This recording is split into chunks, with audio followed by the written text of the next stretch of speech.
So this is Fun a Matter of Games by Giles Field in the Journal of the Philosophy of Games. I always wanted to submit something to these people, but I have not gotten around to that. Did I reference them in something? No, I was potentially going to reference the Journal of Philosophy of Games, but Giles? Okay.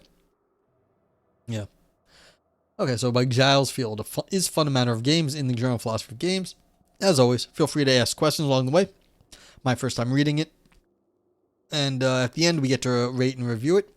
And hopefully this will be fun. So let's see how it goes.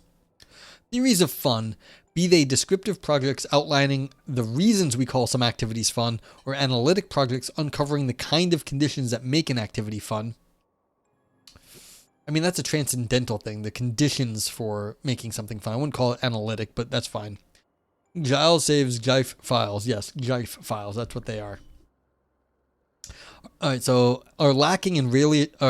analytic props are lacking and really attempted in academic literature, largely because the uses of the word fun are often conflated with other terms such as pleasure and enjoyment. I actually was worried about this. I was thinking, what actually is the philosophy of fun? And I was looking at this, and there is almost nothing on fun. So this is actually very interesting to me all of a sudden, because the idea of a philosophy of fun as separate from pleasure or enjoyment is an interesting question. Why are certain things fun? Like, what is fun in that case? The word fun in its everyday folk sense refers to something that is almost universally cited as a principle of good game design. However, fun is, more often than not, left to implicit assumptions rather than explicit theory. One such common, although rarely stated, assumption is that being engaged in an activity described by people as fun involves being in a particular phenomenal or psychological state. Due to the trouble existing accounts have in explaining the conditions of this state, I will introduce what can be seen as a deflationary account of fun based on grammar-like distinction. Okay, so they're going to give us some sort of formal thing on like where fun is in what it represents in a sentence, not what it is for us to be in that stuff. Philosophy is not equal to fun. I mean, my stream is basically I've gamified reading philosophy to interact with chat and discuss like philosophy here. Like, this is a gamified philosophy stream. That's what this is. Like, that is like the initial conception of like philosophy roulette. This is episode 520 fucking 7 of this. Like, this was my original ideas. I'm gamifying philosophy, academic philosophy. And so the idea that like you can be here and get entertained at all, which sadly is the case, means that philosophy can be fun. And you know, you go over to Aris's stream and like people have a good time talking about ethics over at Aris's. People have a good time talking like science and philosophy of science and rationality over at Ivan's. So like the not equal thingy there, it's like, well, maybe that's a question of how it can be done. Viper says, fun like jokes is most enjoyable when you explain it verbosely. Yeah, that's fair. Okay, you've arrived. Stream can begin. Solipsist. Oh, well, fine. Yeah, but then again, like, it can begin, but it doesn't matter how you feel about it either. Because, like, I don't care. I wasn't here before. And since I didn't exist, what's it matter? So, yeah. Adam says, my stream, philosophy of language, learn your fun at the door. Yeah, leave your fun at the door. Yeah, exactly. Although, I mean, I was like, speaking of the solipsism or just you, god damn it, Vipers. So like in the third link I just from that the bot just put up, Kali Oxenfree is a linguistics streamer. You can go in and talk around like with language nerds all day if you want. Like, well, she's usually streams Sunday, but like there's a bunch of us now. Like there's this list of like philosophy people is growing and growing. I think I miss some people too. Like we just had a new streamer, Empty Buddha 92. I have to go double check his name. So he's streaming now. Return to Hegel I just met yesterday also, because they contacted Luminance Bloom, who, you know, he's been streaming for a while, but you know, he's been streaming a bit more. Guys say the most boring lecture you ever attended was on metaethics. Yeah, I'm not surprised. I mean, most metaphysics, which I would put metaethics in, is just applied metaphysics. That stuff is horrible. I mean, this is what I work and I find it very interesting, but when people are teaching it, it's usually terrible. Usually, this is why people don't do it. It's actually, I used to think about this. The reason people don't work on metaphysics actually is because it is terrible. It's so hard to explain. It's so boring and seems so pointless. It's like, it's got to, yeah, talking about fun you pissed off agents at the Alphabet Soup Intel. Yeah, of course. I'm not too surprised. Okay, so, okay, good. So it caught up. I don't know what that is. Hopefully it won't happen again. This is the second stream in a row where I've had weird things happening on the computer, so I'm not entirely sure. Roko's Basilisk strikes again. Damn you, Roko. But you can still go fuck yourself, Roko. Okay.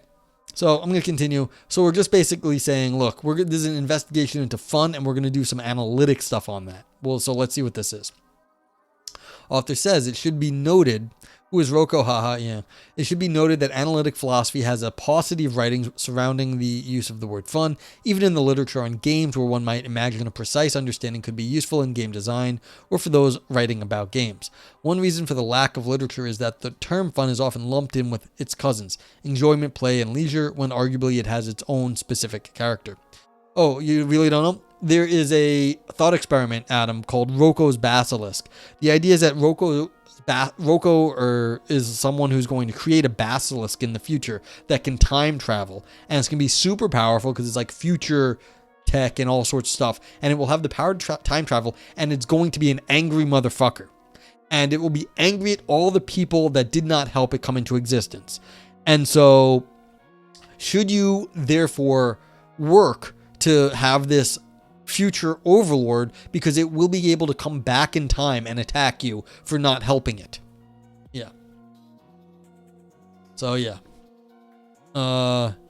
It has a shape of one. Because fuck Roko's Basilisk. Frank, here's the counteraction to it. I'm fine. And Roko's Basilisk can go fuck itself. You see that? I'm still here. It's not like Roko isn't torturing me. Oh no. So, like, the idea that it's an info hazard, I'm disproving it by treating it like it's a little twerp. Roko's Basilisk is just like, Pink, you're nothing, Roko. So, yeah. Check out what the in the link said, Adam, that Vipers posted on Roko's Basilisk. I don't remember exactly, but the idea is that by being here and telling off Roko's Basilisk, I am disproving its existence. And so that means it's not going to be an info hazard for all of you, because you can see me and I'm fine. I'm not off somewhere screaming and this is just a simulation of me. And even, I mean, maybe it is. I mean, who knows? I feel fine. So yeah. Nobody attended the time travel parties either. Time travel seems unlikely at this point. That's true. Yeah, but I mean, this could be from way into the future where people don't give a crap about time travel parties either. It's kind of taking revenge on everyone who didn't help bring it into existence, yes. You see holes in the argument of Roko. Well, feel free to, tell people, but people like Roko's Basilisk for some reason. It's a cutesy argument, and at least, it has, like I said, it has a cool character. It's got a basilisk in it. Cool name. I think Roko sounds cool, so yeah. Roko's Basilisk is what happens when tech bros get bored and try philosophy. Yes, it also sounds like that too, but that doesn't make it a bad thought experiment. Like, tech bros are people too. You got to remember that. There has to be philosophy for tech bros as well. So, but yes. Yes. Okay.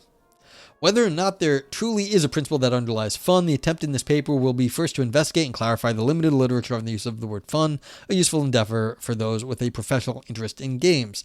The second half of the paper, I will introduce the idea that the scholarship of fun has struggled due to the implicit assumption that the word fun refers to a specific psychological experience or phenomenology. I will instead argue for an account that suggests fun does not exist as a feeling, but instead that the word fun, when describing different activities, is a marker for so-called generic senses following an understanding from Greg Carlson.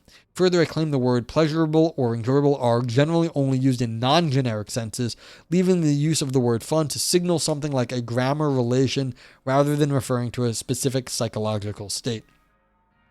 Zuckerberg might be Roko's Basilisk. I sure the hell hope not. Not all of them are people. Zuckerberg, for example. Yeah. So if he isn't, so the question is then, is he a time traveling freak?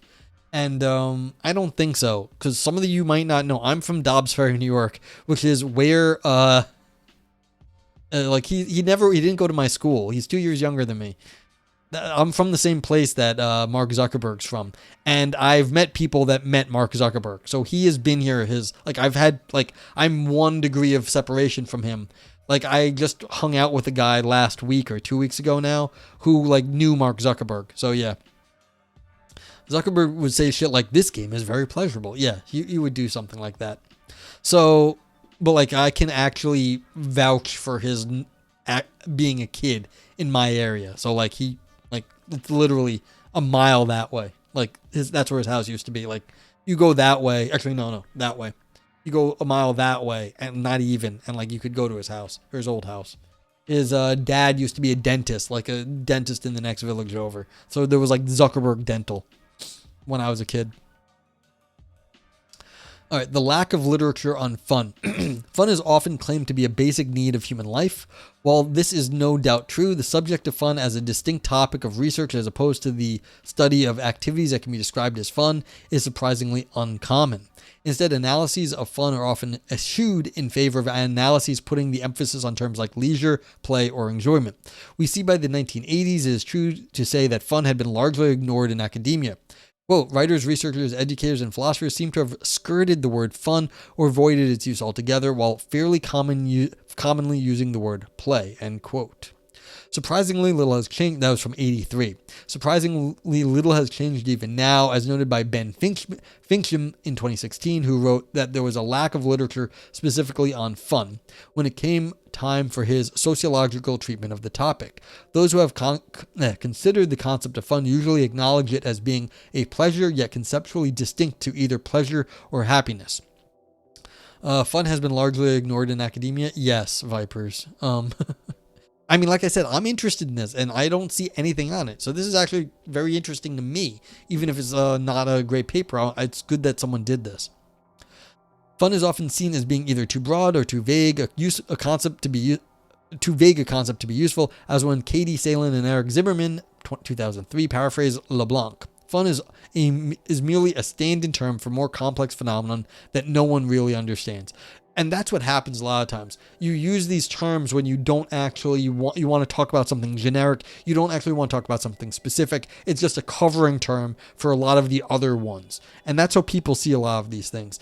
You can also see people make the same claim about truth. When you say like X and Y are true. So you say it's true that like grass is green and the sky is blue are true. And it's just saying, well, the true stand-in is you're just reiterating that both, one, grass is green and the sky is blue. So when you just say it's true, it's saving you time from, repeating yourself. So, and that's how people treat truth in some sense. It's called these are deflationary theories, that you're using truth as a stand-in for just, shortening the sentence so it's easier to talk. Okay, we know early conception saw fun as subordinate to leisure, but apart from isolated mentions, it seems for the longest time fun was neglected as an object of serious academic interest.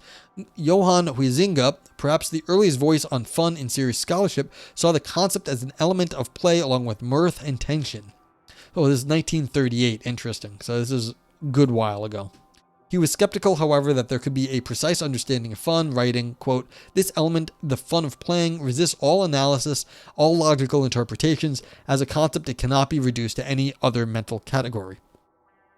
Yeah, so this is, I think, correct. This is how people have seen it, and this is from 1938.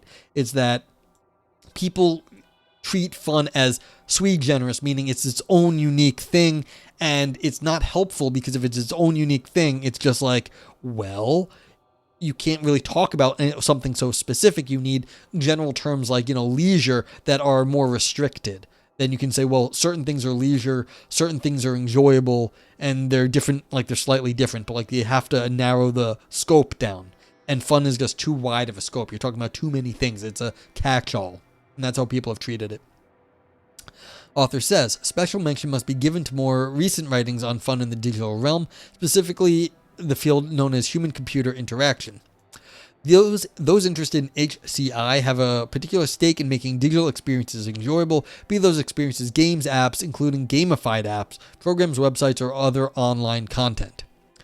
Under Brian Huizinga, if it's the same one, was mainly a medieval historian. Interesting. Yeah, just because you do one thing in philosophy doesn't mean that's all you have to do. Some people have multiple interests like that, which is kind of cool. Yeah. Isn't this just a fuzzy demarcation of a spectrum problem? Perhaps. I mean, that would be what they're saying, how people have treated it, but we have to wait and see. Maybe they're going to say something more. Yeah, I don't know. Because if you're just using it as like a catch-all, like a funny demarcation, you're saying this is like what we group as fun in some sort of hazy way. Yeah, maybe. That's how people have talked about it, but that doesn't mean, that may not be the limit of what should be said or could be said about fun.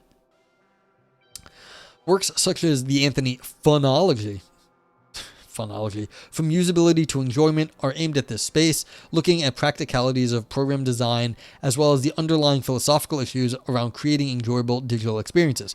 I think about, I've talked about this a lot. A lot of work has to go into a philosophy stream to say, well, what is actually enjoyable about this? And there's a lot of good and there's a lot of bad, Like one of my main problems is, even though there's a lot to talk about in philosophy, reading a paper takes a long time. And so it's not like a video game where you can jump in and just see like some fun little interaction. Sometimes it is, but sometimes you have to know what happened before. And so that makes it hard for me to stream a paper because you're out of context all the time. And so this is a bad user experience because people who come into the stream don't get context. Vipers, that's fun. It is the same one. Okay. So fun, yeah. Fun from usability to enjoyment are aimed at the space, looking at practicalities of program design, streaming design, as well as underlying philosophical issues around creating enjoyable digital experiences. I am careful to use the term enjoyable here, despite the term funology. The concept of fun that is fun specifically is almost entirely overlooked in this particular work. The more common expression found in this anthology is enjoyment, which I argue is not synonymous with fun. This is not to say the term fun doesn't get a run in phonology. It would be misleading to suggest that the term is not used liberally throughout the book. However, most writers appearing in the anthology seem to use fun with less than laser-like precision, its use apparently interchangeable with enjoyable or pleasing in the text. When the term fun is being used with precision, it tends to be as a technical use rather than describing an everyday term. As a result, very little of the HCI generally, that's human-computer interface, and the book phonology in particular, is as relevant as might be expected for our current treatment, which aims to be a descriptive look at a folk concept. And I know some people know here, I designed an online Minesweeper game where you are playing against other people, so I've had to worry about like this human-computer interface and game design. I've done this. It's not easy. Like I have put a lot of time and effort into getting this right, or at least not completely dead. And so like, people have tournaments with my software, and like they're fun, and they do this. It's been going on for years now. It's amazing. Okay, the obvious exception to this lack of analysis of fun in phonology is a chapter by Mark Blythe and Mark Hasenzahl, titled "The Semantics of Fun: Differentiating Enjoyable Experiences." I will return to Blythe and Hasenzahl shortly, seeing as their analysis is one of the few in the space of semantic difference between the term fun and similar terms, enjoyment, pleasure, and play. Firstly, however, I want to investigate whether the variable that provokes a description of an activity as being fun could be related to views on how moral the activity seems to be. The morality of fun.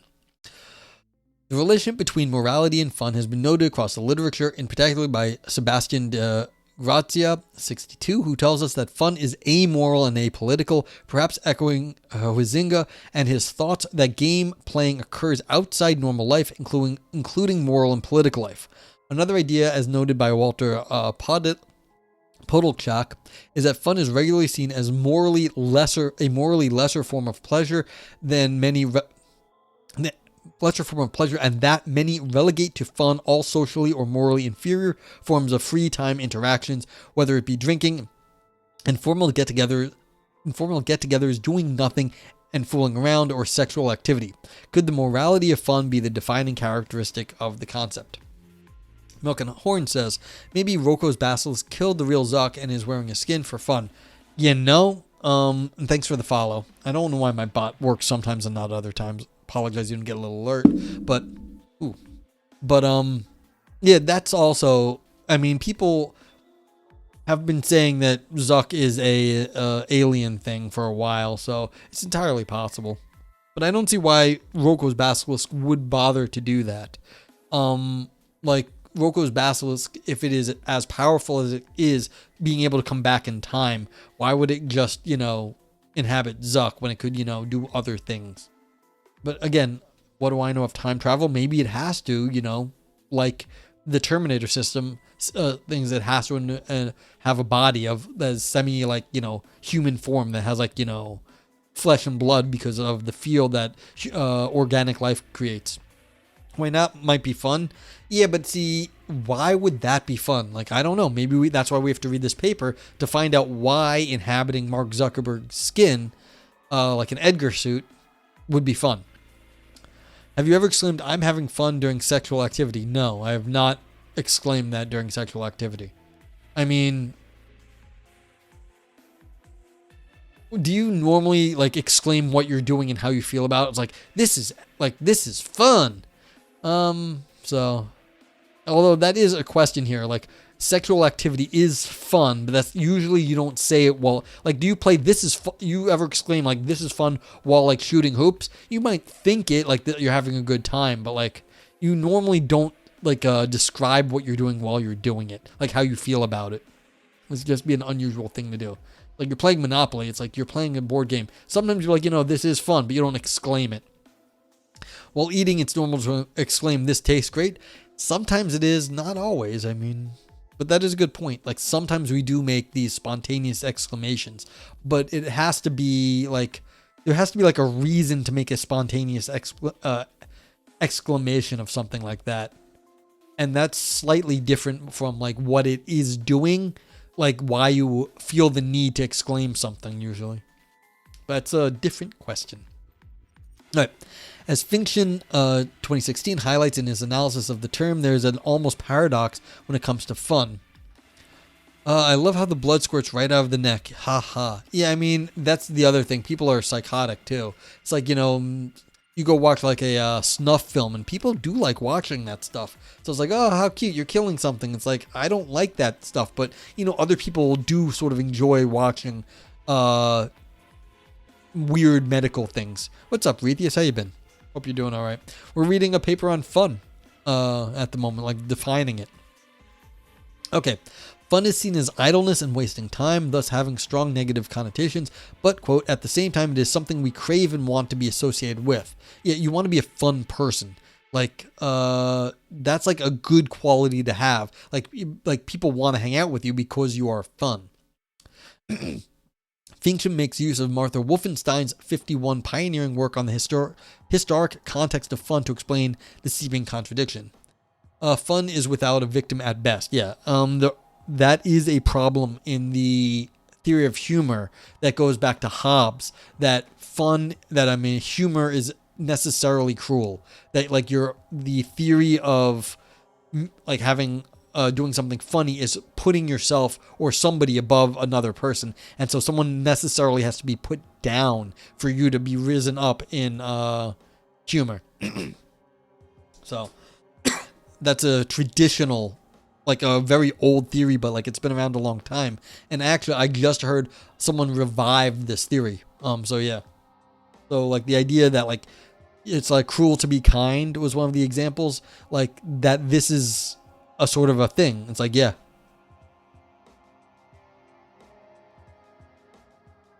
That theory falls apart with every 12-year-old laughing at a fart.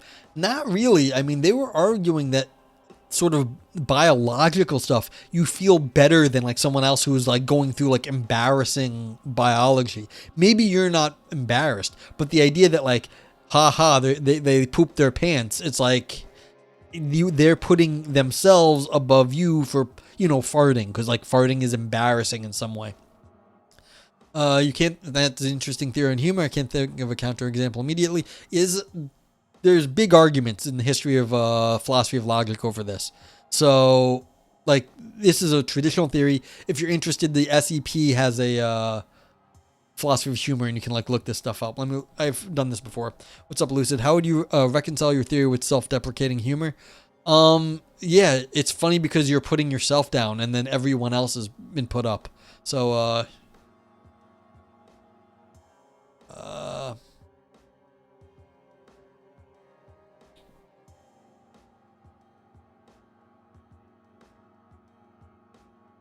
so yeah, this is here. Just let me show you real fast.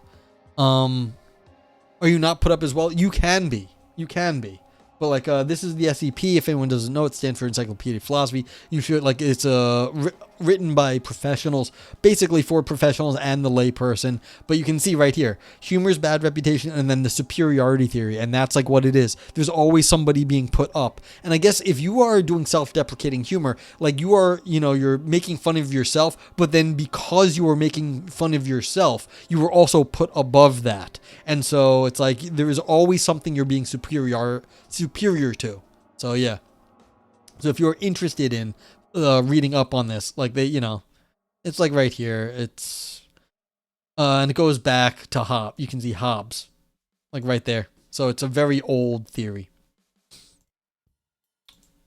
You'll be in Manhattan next work for week. Would love to meet you. Yes, we can do that, Rethius. Are you on Discord? You can DM me on Twitch or whisper me or hit me up on Discord if you're on Discord. Let's see. Do I have this here? That's my Discord. Hopefully it works still here.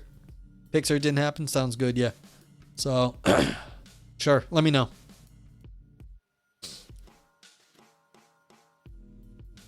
Pixar didn't happen. Nothing happens, Vipers. You should know this. It's all monism. Nothing ever happened. Plausible deniability. All right, so for Wolfenstein, not the video game, this is Martha. Writing in the 1950s, there was a transformation in the way people saw fun in a post-war world, especially in the United States. Play, but also fun, was seen in a negative light in pre-war America, according to Wolfenstein. The concept of play in particular was seen by those before the 1940s as coming from a place of unhealthy excitement and nervous debilitation. Okay, so this is like one of these nervous activities. You have to get it out of yourself. The physicality of play in post-war America, however, mirrored imaginings of soldiers and other heroic figures, especially for children. As Finction writes, Wolfenstein saw how play become about, in her words, muscular development, necessary strength and control. Okay, so then it became training, not like an idle activity in post-war. It was like emulation and training for becoming a better person, which is interesting.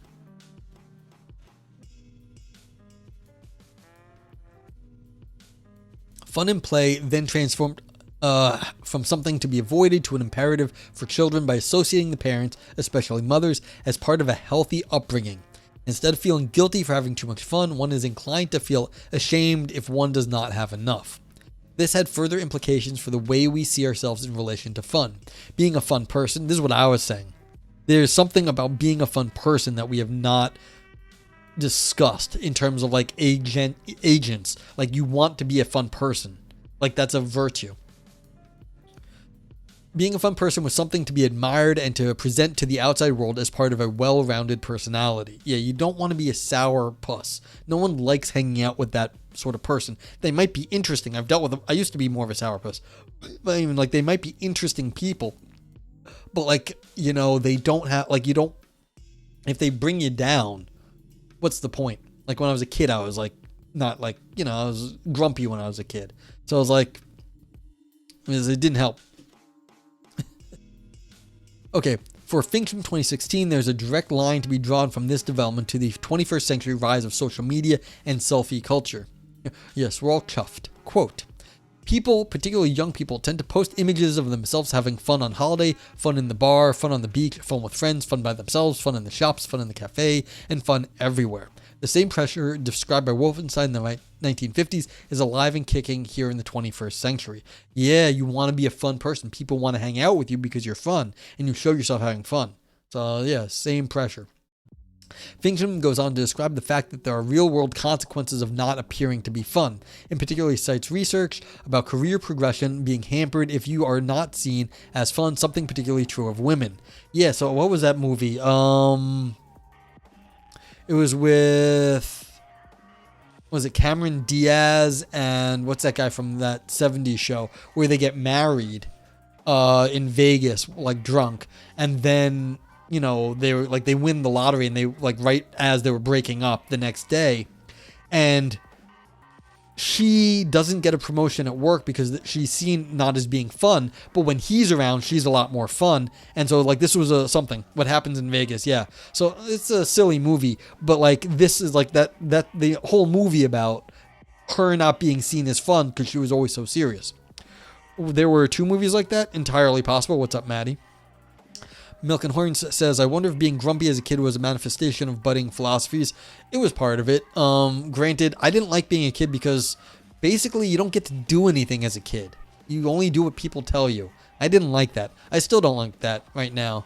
When people like, I purposely don't have jobs where like people are always telling me what to do. I just don't like being told what to do. I have a job where I can, waste time on the internet doing internet things on Twitch. I can go to philosophy talks in the city if I want to. I have a lot of freedom to do what I want as long as my work gets done, because I just don't like being told what to do a lot of times. Unreal says, I'm thinking that there are cultures right now, I'm thinking of the Slavs, Eastern Europeans, that would think that this valorization of fun is pretty ridiculous. Yeah, I mean, my like history families from Eastern Europe, you definitely get this sort of like, what are you doing with yourself? Sort of like look like of disgust. Like, oh, you're just fucking around. Like, what are you doing? Like, what is this? What is this? Stop. Just stop. Do not do that anymore. Like, yeah. So there is something definitely cultural going on with this like the US culture that we just described here. From like the post-war experience versus other places that might not have that same experience. I think that's completely fair. Yeah. Do I have a mentor? Everyone needs an Obi-Wan. I have no mentor. All the people. What's sad is 2 of the people who were on my gave me recommendations for college. They're dead. Like the people I used to talk to, 2 of the 3 they're dead. And like I used to tell people this, and they died a long time ago now. And they were like, "You're not that old, and your like advisors are dead and stuff." I was like, "Yeah." Like my philosophy friends, I don't have any like real friends in like the academic world that talk to me. Nothing like that. I have people that I can talk to and stuff, but they don't agree with me philosophically.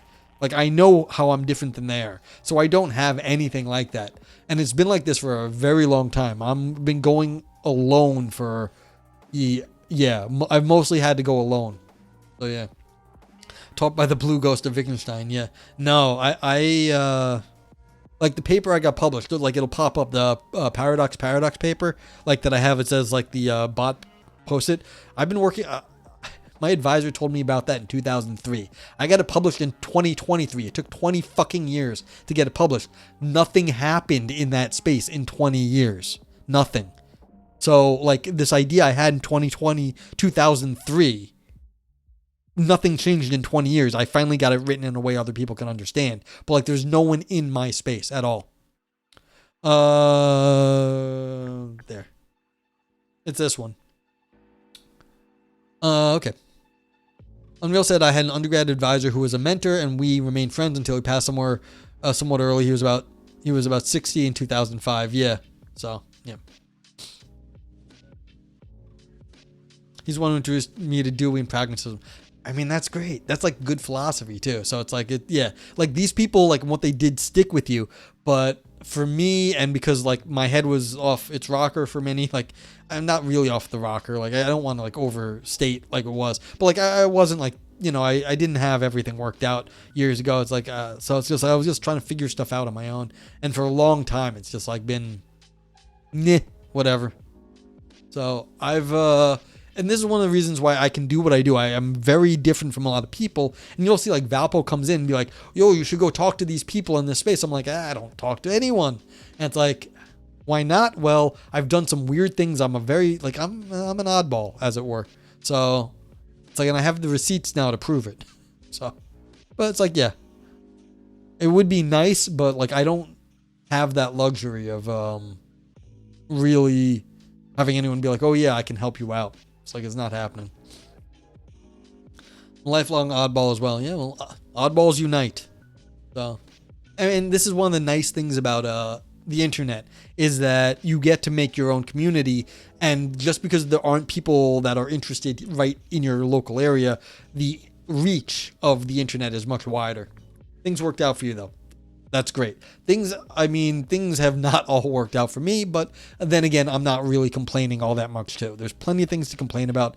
I'm not that poorly off anymore either. So it's like, meh, we'll see. The jury's still out on me. We'll see how I can see what I can pull off in the next few years. Okay.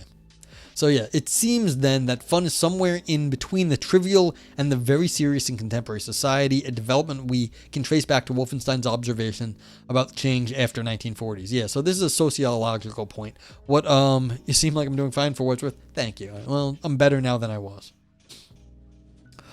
Although there seems to be some correlation between a lack of concern for morals and fun, it is not as simple as to suggest that fun is simply pleasure without morals.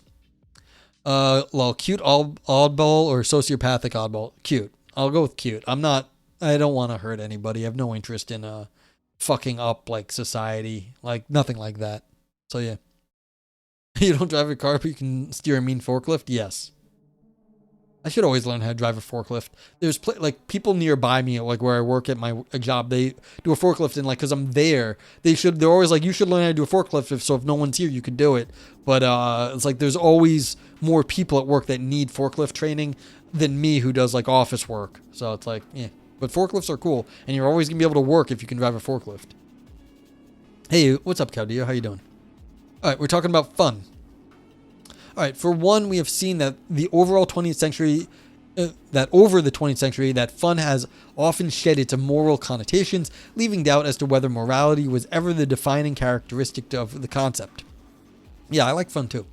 Amoral pleasure, for example, seems often to have little to do with fun. For instance, eating delicious foods appears to be largely amoral, though rarely immoral. Yet eating, I would argue, seems only in rare circumstances to be described as fun. Yeah, you might have a fun experience at a restaurant, but the eating itself might be tasty, but no one calls that fun. You could, but it'd be different. This alone points to the fact that there must be other variables in play. Even if morality were key to fun, though, there has been no explicit theory, to my knowledge, about why some things are considered fun and others not, that run along moral lines. It is more usual, in fact, to appeal to the feeling of fun activities rather than their social understanding. Unreal says, be careful around forklifts. Those things are far heavier than you'd expect from the size.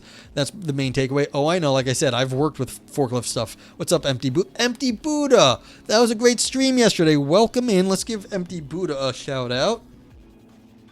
Empty Buddha is a new philosophy streamer. And just did a group chat with Luminance Bloom and Return to Hegel yesterday. So,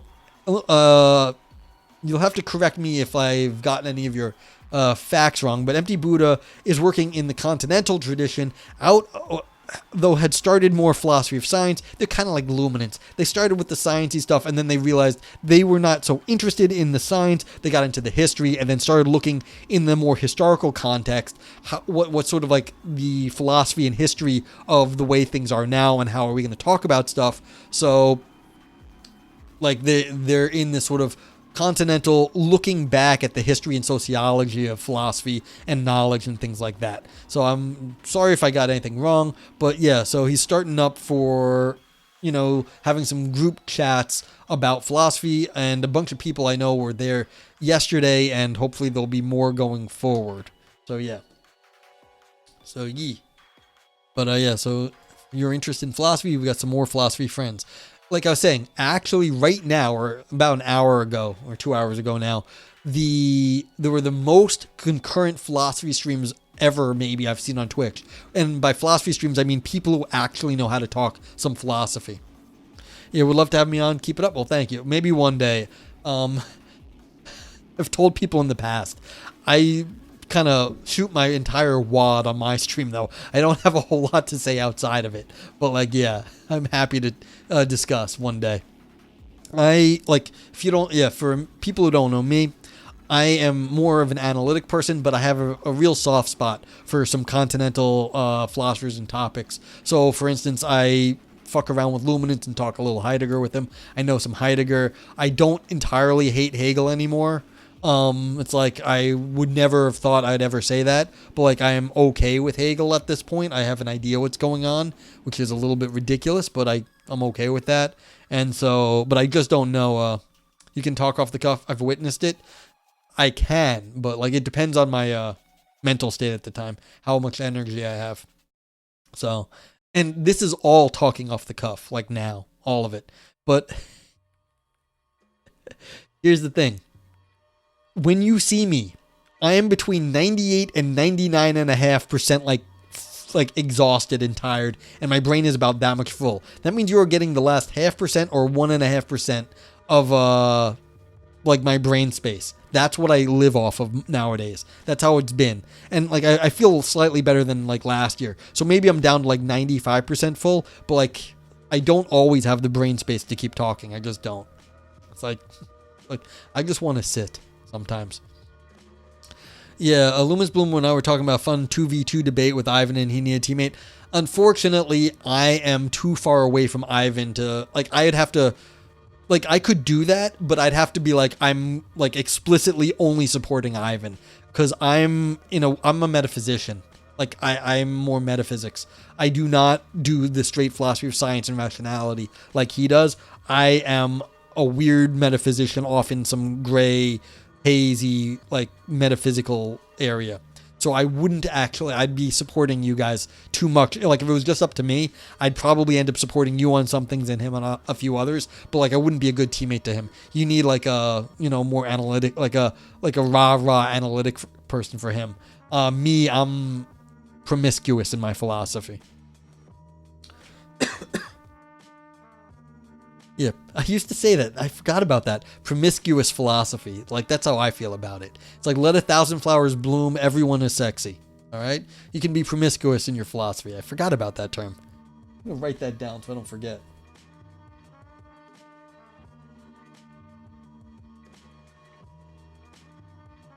Yeah. All right, something to consider. Yeah. Any thoughts on how to understand a bit of Hegel without reading Hegel, Stern, Baser? I had to figure it out on my own. I can talk to you outside. Like I will try to describe it to you outside of stream because otherwise we'll just go off on a Hegel rant for too long. But Philosopher Slut, that's also really good, Vipers. That's really fucking good. Philosopher Slut. That's great. Yeah, but the easiest way I can do it is, oh god, I have to remember how I explained it to myself. But like I can talk about, but like I don't want to derail and just go into a what the hell was Hegel talking about thing. There's a particular modal if you look at it in terms of assuming a certain modal position, like a logical modal position, I can explain a lot of what he's talking about. If you look at certain things as like always being within a modal historical modal modality, like a historical modality. Once you understand that there is a box of historical necessity in front of everything Hegel says, then it actually, you can start to like make logic, like I can make logical sense if I put a modal box in front of everything he says. And that's an idealistic position. But like, if you understand a modal box, like you're only looking at all the possible worlds that can be considered from the position of historical necessity. That's the short version. Philostitute. Oh, that's fucking even, yeah. Unfortunately, that's not as good because it sounds like institute, so it'd be like a philosophy institute, even though like maybe that's even better because it's kind of like in between philosophy institute and prostitute. Yeah. Rhymes better but implies pay. Yeah. Yeah, implies pay. So it's obviously false.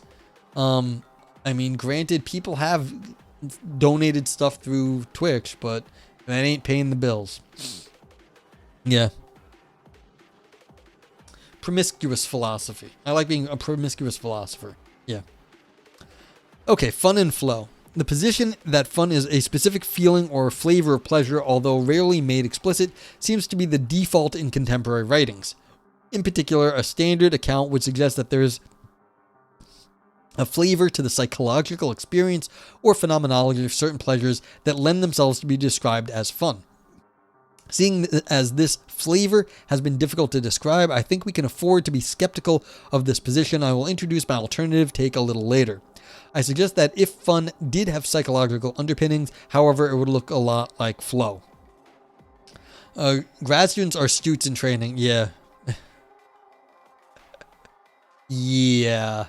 I mean, it is something to be a grad student. Mostly you're just getting beaten down by the academia, though. I'm looking forward to the sentence, Gruz and Bueller, for example, are cited by... I don't know what that is, but all right. Is that like Ferris Bueller? Since the 1970s, the term flow has been understood to refer to a subjective state that occurs during activity finely balanced between challenge and skill.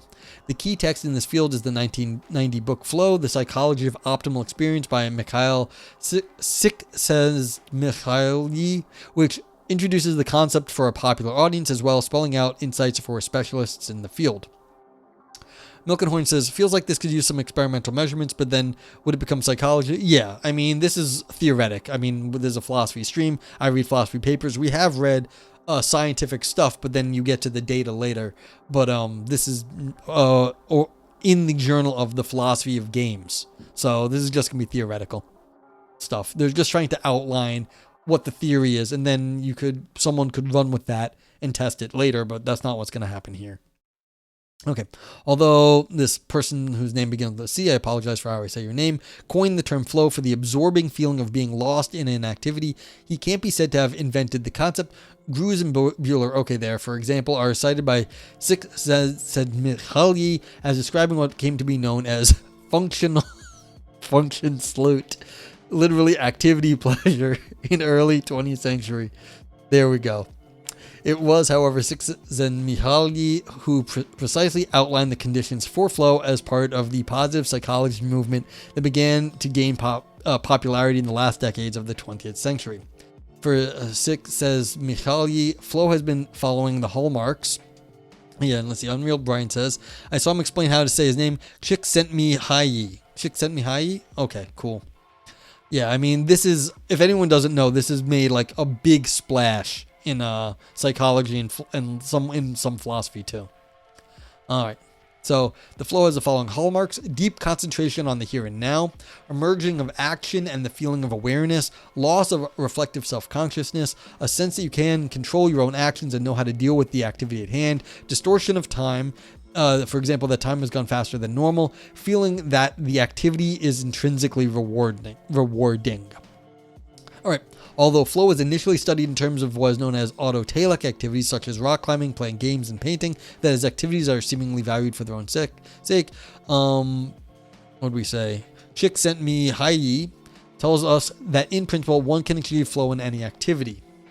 It is rather the state of consciousness that determines flow, not a matter of whether the actions actually achieves an outcome or not.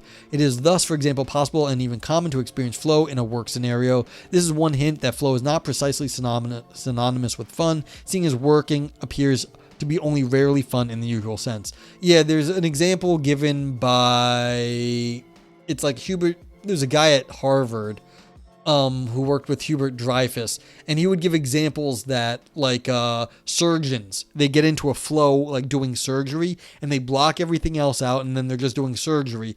And like, so is surgery fun? Maybe it is, but maybe it isn't. But like, there's definitely work situations where they have specific examples where, you know, the surgeon gets into a flow and they're like, someone asks the surgeon, like, didn't you like hear that loud thing that happened? They're like, what loud thing that happened? Apparently some like ceiling tiles had collapsed and everyone else in the room got disturbed, but the surgeon was so focused on what they were doing in such a state of flow that they didn't even notice that like the ceiling had started collapsing. Thinking of like a surgeon, like Weird Al, fun. Yeah. So yeah, where skill meets challenge. Yeah, that's exactly sort of, and people like the psychologists really, and people are very interested in this because it seems like an optimal state you want to be in. Empty Buddha says, I just recommended my existentialism class, the Dreyfus documentary, really good. Yeah, I recommend there's a lectures by Dreyfus on Heidegger. They're like audio, there was audio recordings from like, he gave a lecture at Harvard in like 2003 or 2007 or something. And so I always recommend those to people who are interested in like dipping their toes into Heidegger. You can just go listen to some audio lectures by Dreyfus. You can look it up. They're on YouTube. There's a copy on the Internet Archive, so you can find them.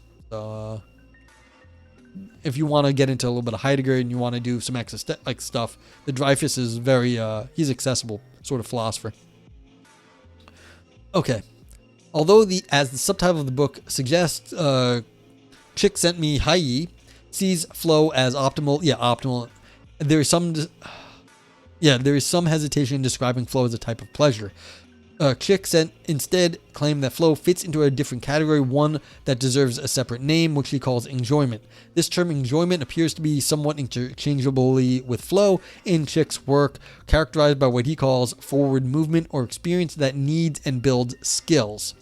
Despite protestations to the contrary, it must be said that Chick's constant reference to optimal experience when talking of flow, and even the use of the word enjoyment, leads us to a natural assumption that flow is, at least in some sense, pleasurable. Indeed, it would be hard to think of why people would pursue flow-producing experiences, such as playing games and rock climbing, having as they do potentially no other ends than pleasurable ones. Yeah, people like the idea of flow. You would take the stance that flow is precisely pre or non-categorical. What do you mean by not like pre-categorical? I don't like, you have to say what that means at this point, because like there's different kinds of categories, but like I get the idea that like you are doing something that is out of our psychology, because you get the sense of like losing time when doing it. So it's like you're being outside yourself, and that is one of the arguments that get made. There's a whole book on the philosophy of flow from the guy at Harvard who has worked with Dreyfus, and I can't remember his name, but we can look this up. But there was like a lecture on a book about flow. It's called Everything Shining, actually. I can remember this, so now let's go look it up. I think it's Everything Shining. All Things Shining. So this is All Things Shining by Hubert Dreyfus and Sean Dorrance Kelly. There is this is about flow. So this is a Heideggerian take on flow. Yep, thank you, Valpo. And there is also a podcast, a recording of lectures that Sean Kelly gave at Harvard, a class that go into this. So you can go find those online. I listened to them, and you get like a pastiche of like what he's claiming. And he's, like I said, he's a Heideggerian. It's with Dreyfus, and so it's a Heideggerian take on what this sort of thing is, that the psychological stuff. Okay. All right. Author says, and Empty says, pre-categorical in the sense that it precedes conscious categorical thinking, is more of a pure doing. Heideggerian take. Lol. Yes. So that's the thing. It's the way we are in the world, not our reflections of it in some sense, making ourselves into an object of reflection. It is just the way we are in the world, a way of being. Okay. Yeah. Because someone asked me about Kantian categories earlier, so it's like, yes. But it's not the same as Heideggerian stuff. What's up, Adam Fighter? How you doing? We're reading a paper on what is fun. All right. However, just as pleasure free from morals doesn't appear to be quite the same as fun, as we saw earlier, flow doesn't quite seem the same as fun either. Blythe and Hasenzahl, when writing about their theory of fun, in fact used the deep concentration of flow to contrast with the more trivial pursuits of fun, rather than use them as a synonym. Blythe and Hasenzahl set up pairs of terms: triviality relevance, spectacle aesthetics, repetition progression, and transgression commitment, as ways of understanding the difference between their use of fun or distraction on the one hand and pleasure or absorption on the other.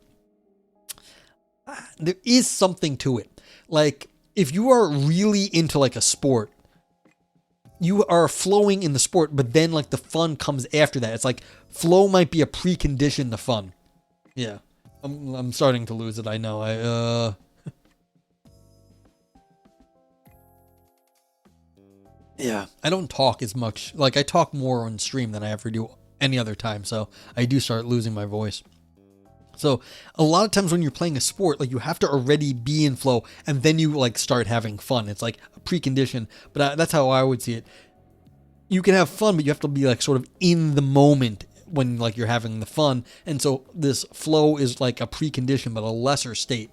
Fun is above and beyond the flow. Yeah. Okay. Helpfully, Blythe and Hazenzahl explicitly cite their absorbing pleasure as being related to the absorbing flow states by Chick, contrasting them to their understanding of fun. Blythe and Hazenzahl want to say that things that put us in flow, such as painting or playing sports, are these types of pleasures and not what they would call fun, which they see as a more distracted type of experience. For example, they place watching science fiction films and listening to pop music in the triviality, spectacle, repetition, transgression end of the spectrum as fun, in opposition to the flow-like pleasure they are talking about. Although many would disagree with the view that sports being flow-producing bars them from being considered fun, writers such as Coster also agree that fun and flow are not quite synonymous.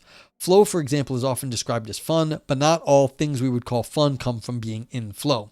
Watching a comedy show on television, say, can be fun, but wouldn't usually be put one in flow, or at least according to Chick. Okay, I think this is a good point.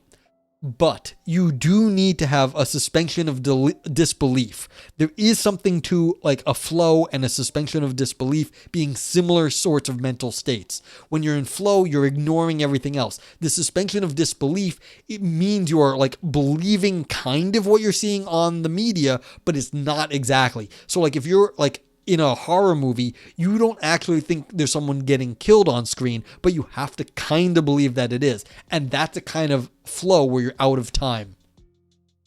Empty Buddha says preconditioning is a good synonym for what I call pre-categorical earlier.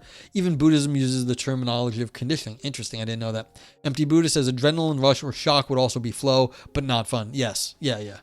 I agree with that stuff, but I think there's more to it. Like, I agree flow is different from fun, but the idea of watching a comedy show, you have to like, you're in a theater, it gets dark, it does a lot of things to induce this sort of suspension of disbelief that you're in a different sort of state.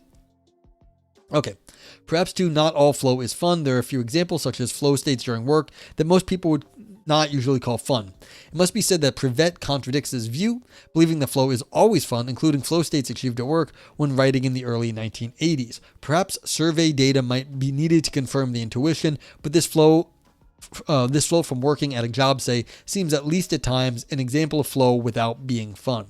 This is surely true when it comes to fun understood by Fincham as being an alleviation of responsibility, one of the keys of his understanding of fun. It seems then perhaps more accurately to say flow is very often fun. Yeah, I was saying it's kind of a precondition to it almost. That's how I see it. The flow itself isn't, but like it is almost a precondition. So this is kind of my position on this. So I think this is interesting right over here. All right. In some ways, the concept of flow will be naturally much clearer than that of fun.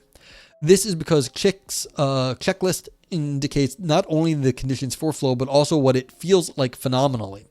Indeed, this is precisely the way flow is the preferred concept for those in HCI, that's a human-computer interface, circumventing the term fun, which, as we saw from both Huizinga and Salem and Zimmerman's critiques, is seen by many as too broad to study properly.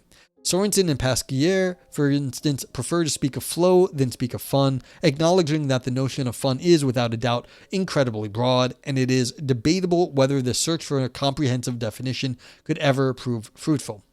Admitting that flow is not quite the same as fun, it seems that, however, for the purpose of game design, that flow can be a useful stand-in. Yeah, because when you're playing a game, you want to be in the game. You do not want to be distracted by the rest of the world. That's one of the great things about games, is that you can lose yourself in the game and be distracted from all the other garbage going on. Same with Twitch. You can just let someone else do the playing for you, and you don't have to worry about other things in your life. That's why people come to Twitch, or one of the reasons why they do it. All right, Sorensen and Pasquier, for instance, cite Coster in his idea that fun is the act of mastering a problem mentally to show us that provoking flow can make games fun.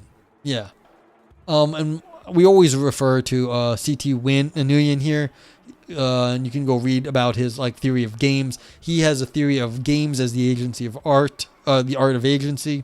And so when you play a game, you are inhabiting a different agency. It's playing with our sense of agency. That's the medium that we are playing with when we make games. And so the idea is that you are inhabiting a different agency. You are then getting out of your own agency and going into a different kind of agency.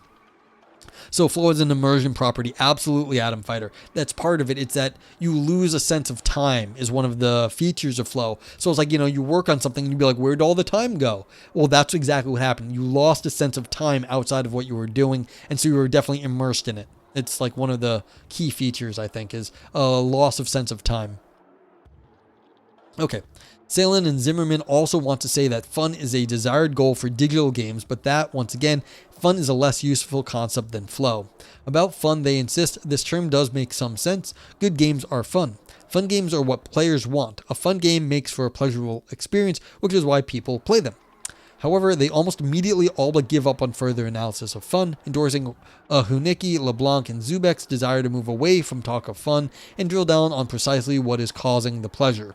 Like Pasquier and Sorensen, they make the move instead when writing on pleasure from video games of turning to flow. Yeah, I mean, and everyone has seen those like depressing pictures of like people hitting the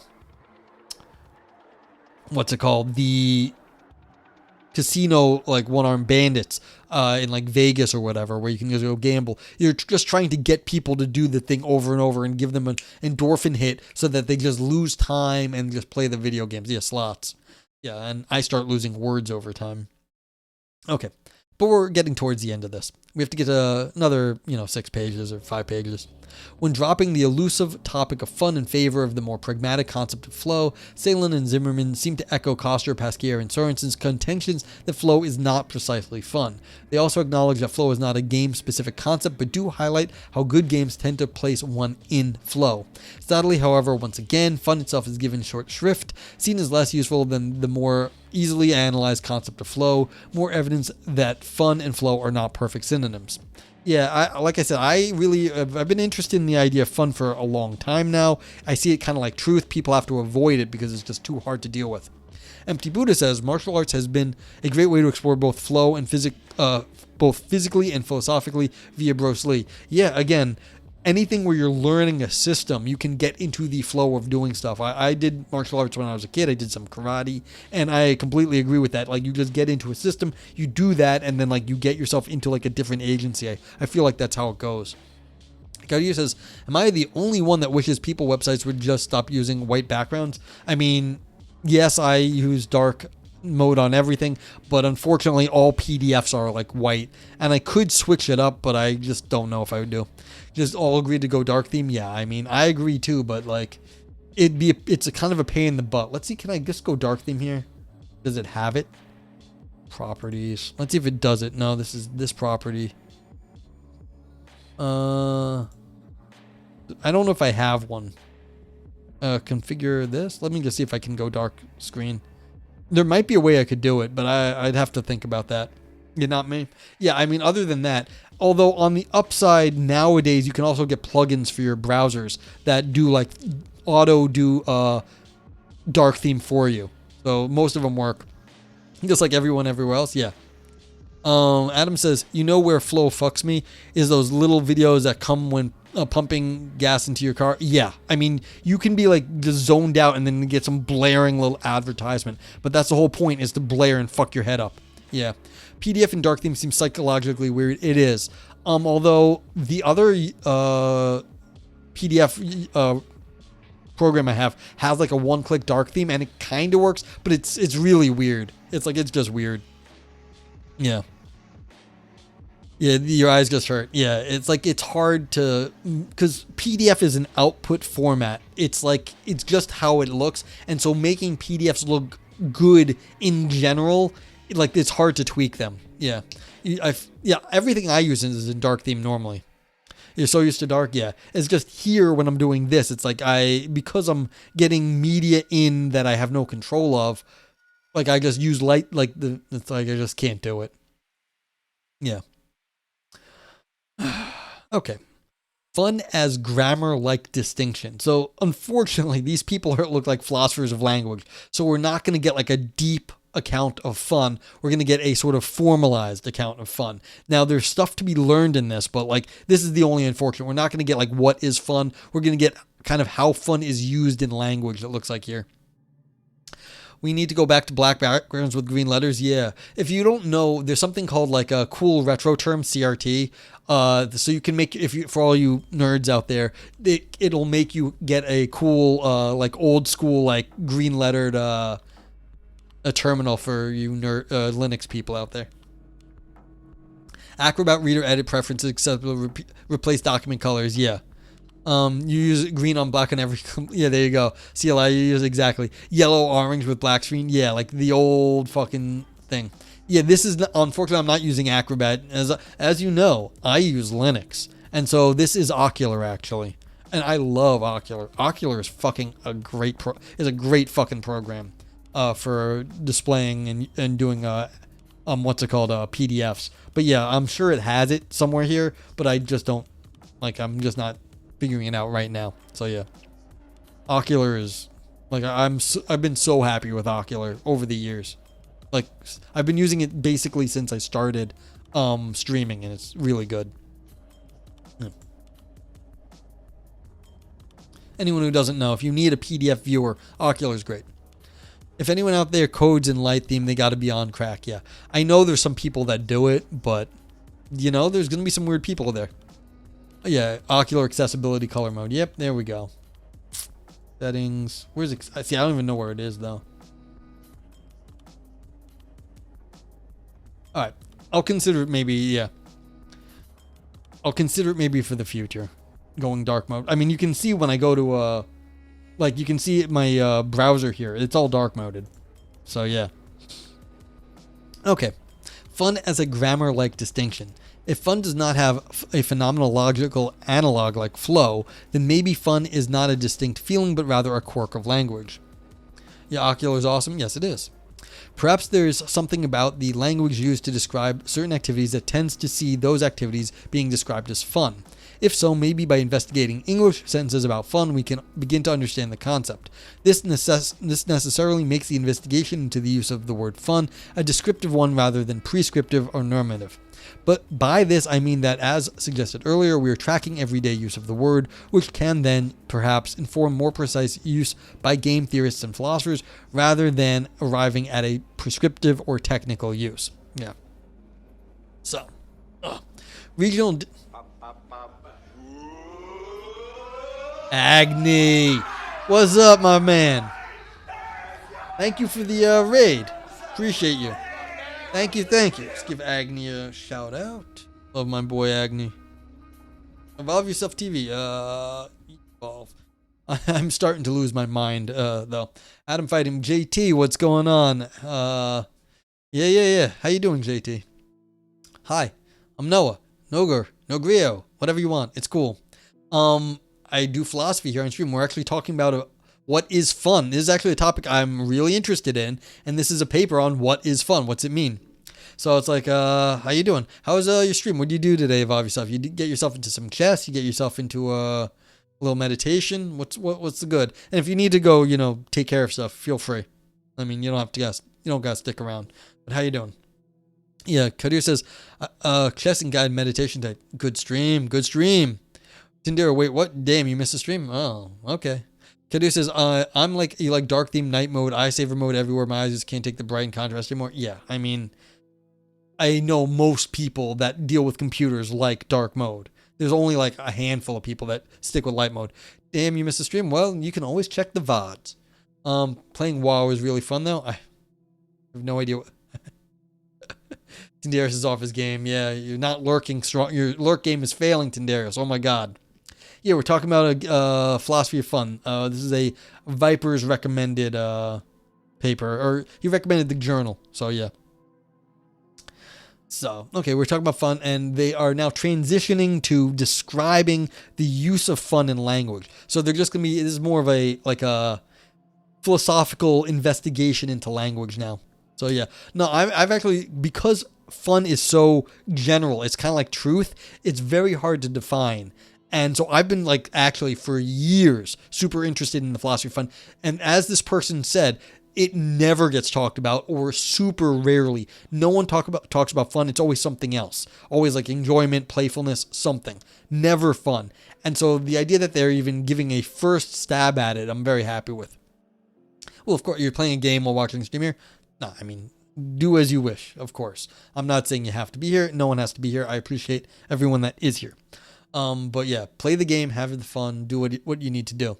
But yeah, so this is, a first stab at a philosophy of fun.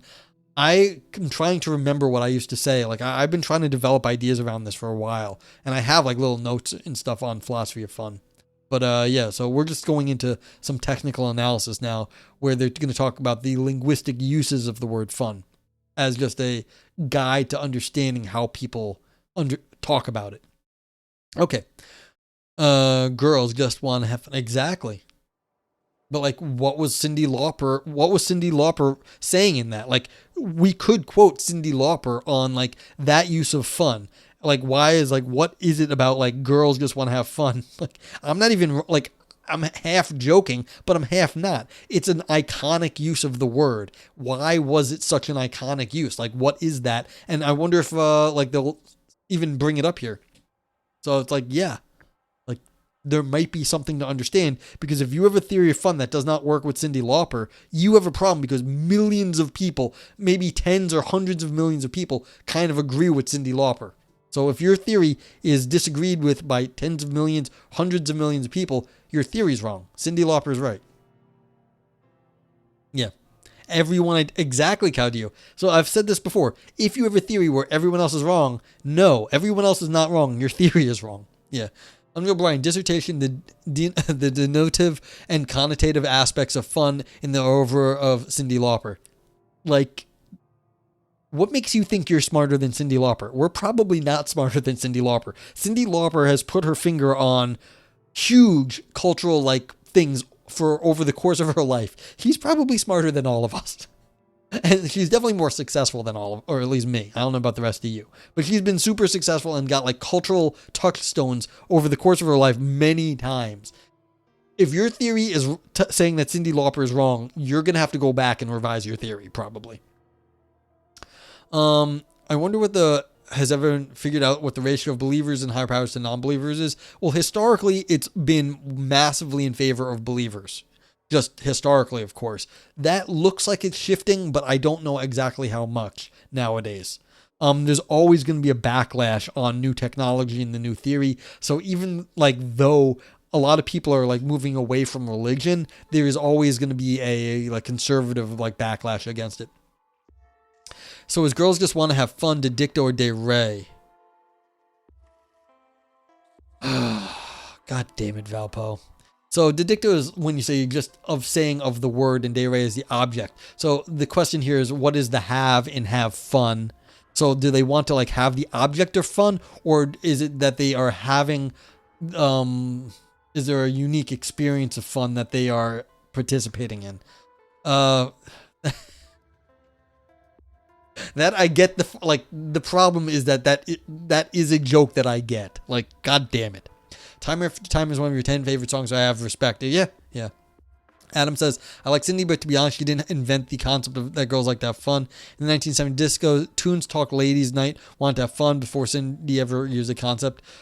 Well, that's okay, but she still had the hit song and people loved it. So you're still like, maybe it's not Cyndi, maybe she just understood something, but she got her name associated with it. So it's like, I am still not disagreeing with it. Yeah. Damn it, Valpo. It's like, do I have to go into dicto de re and fucking like the linguistic analysis of like having the object or of the concept? Yeah, there.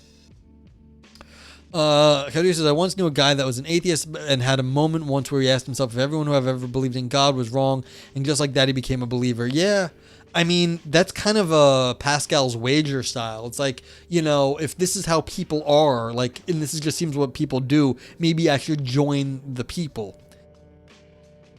I mean, people have been shitty in the past too. It's like, are you going to go be shitty like all the people who thought slavery was cool? That's not a good argument, just looking at the history. But, I mean, There's different arguments about the how good religion has been in the course of humanity. Some things have been good, some things have been bad, and then you can make an argument whether it's been more bad than good. I know a lot of people don't like religion; they think it's more bad than good, but that doesn't mean everything in religion has been bad. Yeah, argumentum ad populum. Yeah, it's not a good argument, but like, again, is it the worst argument either? It's the old, if all your friends were jumping off a bridge, would you do it too? I remember someone online was responding and says, look, if all of my friends who you think, like they were talking to their mom, if you think all my friends are smart, you like my friends, if they were jumping off the bridge, there's probably a good reason to get the fuck off the bridge. Like sometimes you see like people running away from something.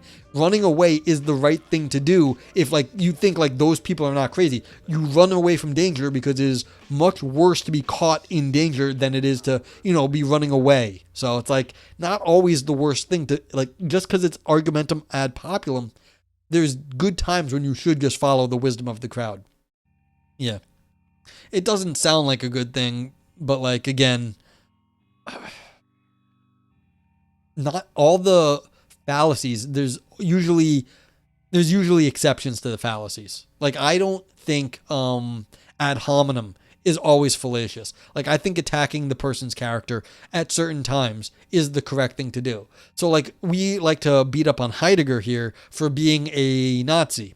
So if Heidegger says like certain things are right or wrong, like morally, well, you'd be like, well, you're a Nazi. What do you actually know about right and wrong? Like that sort of attack on Heidegger, it's like, well, like you're like, who are you to give us moral advice? Like I say, you listen to Heidegger for metaphysics, not for morals. Heidegger talks about poetry and art, but Heidegger's takes on poetry and art quite often are weird, bad takes about poetry and art. So again, maybe he has something metaphysically to say, but you don't take him for an art critic. It's like, and so like your fucking takes on art suck, Heidegger. Why am I listening to your philosophical takes on art? Like maybe he has something to say about like, truth or whatever, but his aesthetics maybe a little wonky. So again, all right. Okay, so they're gonna give us a general like account of like some ideas where fun gets used in sentences. So the author says, although not universally found to be fun, I suggest it would not be unusual to see the following English sentences about activities. Yes, you'd appreciate added disclaimer starting the list because you wholeheartedly disagree with example 1. Yeah, listening to pop music is fun. No, listening to good music is fun. Like people, whatever music is, but to pop music, you might not like pop music, and that's fair. At this point, if I know somebody hung out with Jeffrey Epstein, I'd consider the judgment suspect on everything else. Is that ad hominem? Yeah, because the idea of you have to evaluate someone's arguments for the quality, but that's like saying, well, broken clocks are right, twice a day. Well, they could be right. You have to go check the argument, not the fact that the clock is broken. But fuck them. You know what? Just because they're right sometimes, they could be right for the wrong reasons. I think it's like perfectly okay to discount people. Especially in cases like that. I know I might be, a lot of people disagree with this. When I say it, I know people disagree. I think it's perfectly okay to discount people. I just don't have time to like listen to everyone's argument. I'm like, some people are stupid and I don't give a fuck what you have to say. Oh, people hung out with Dahmer not knowing he was a killer. Yeah. I assume what Unreal Brian meant though was that like they hung out with him a lot. Yeah. Tindera says, what surprised me was there was a debate about the existence of God. One question was how many would change their mind after the debate, and it was like 75%. Seriously, how can someone have so little knowledge on their stance that a single debate can change it?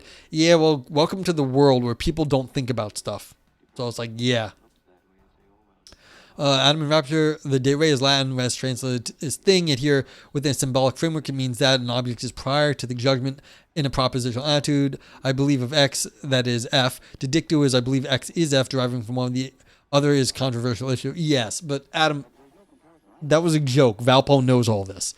And it's a very bad philosophy joke because that's why he said it. Yeah, and you don't fuck with Bill Clinton? Well, I mean, maybe you fuck with Monica Lewinsky, but that's okay, whatever. But yeah, the Dedicto de re is an old debate in philosophy of logic and language. There's scope issues with how you interpret things as objects or as like names of like sort of stuff. So it's like, okay, so like all of you have handles in chat. Like Viper's Gratitude is not actually his legal name. It isn't. And nor is Adam and Rapture, nor is Caudillo, nor is Milk and Horns. Those are didicto. Those are just what we're saying of you. But you have other names too. Those are all what we call you. That's the didicto. Still, there is only one object underneath. So Viper's Gratitude has that name and a legal name. Both names refer to the same object that is the person that underlies Viper's Gratitude and his legal name. And so the didicto is the object, the de re is the object, didicto is the name. And so when you're saying you have fun, you having the object, or you just having some sort of some sort of understanding of fun. So yeah, she's cool with you. Awesome, Caudillo. Milk and Honey says people are coerced into believing things. A very convincing argument is believe this or else. Yeah. Well, the question then is, do they actually believe it, or are they just going along and saying they believe it? Didicto believing. They are just saying they do. They do not actually have the object of belief. So, yeah. My legal name is a good Hebrew name. Yes, of course. Yeah. Imagine an intern blowing by and he'd forget she was doing it. I mean, depends how good she was at it. But yes. How's the paper? This is okay. I'm actually super interested in this topic. And what's up, Luminance? I'm actually very interested in what is fun. And this paper is on what is fun. Sadly, they're turning linguistic at the moment. They're going to do a linguistic analysis because there really isn't been a lot of research on fun. What it is, it's always in terms of something else, enjoyment, pleasure, blah, blah, blah. But, yeah, it's like, if you want to take a look, it's there.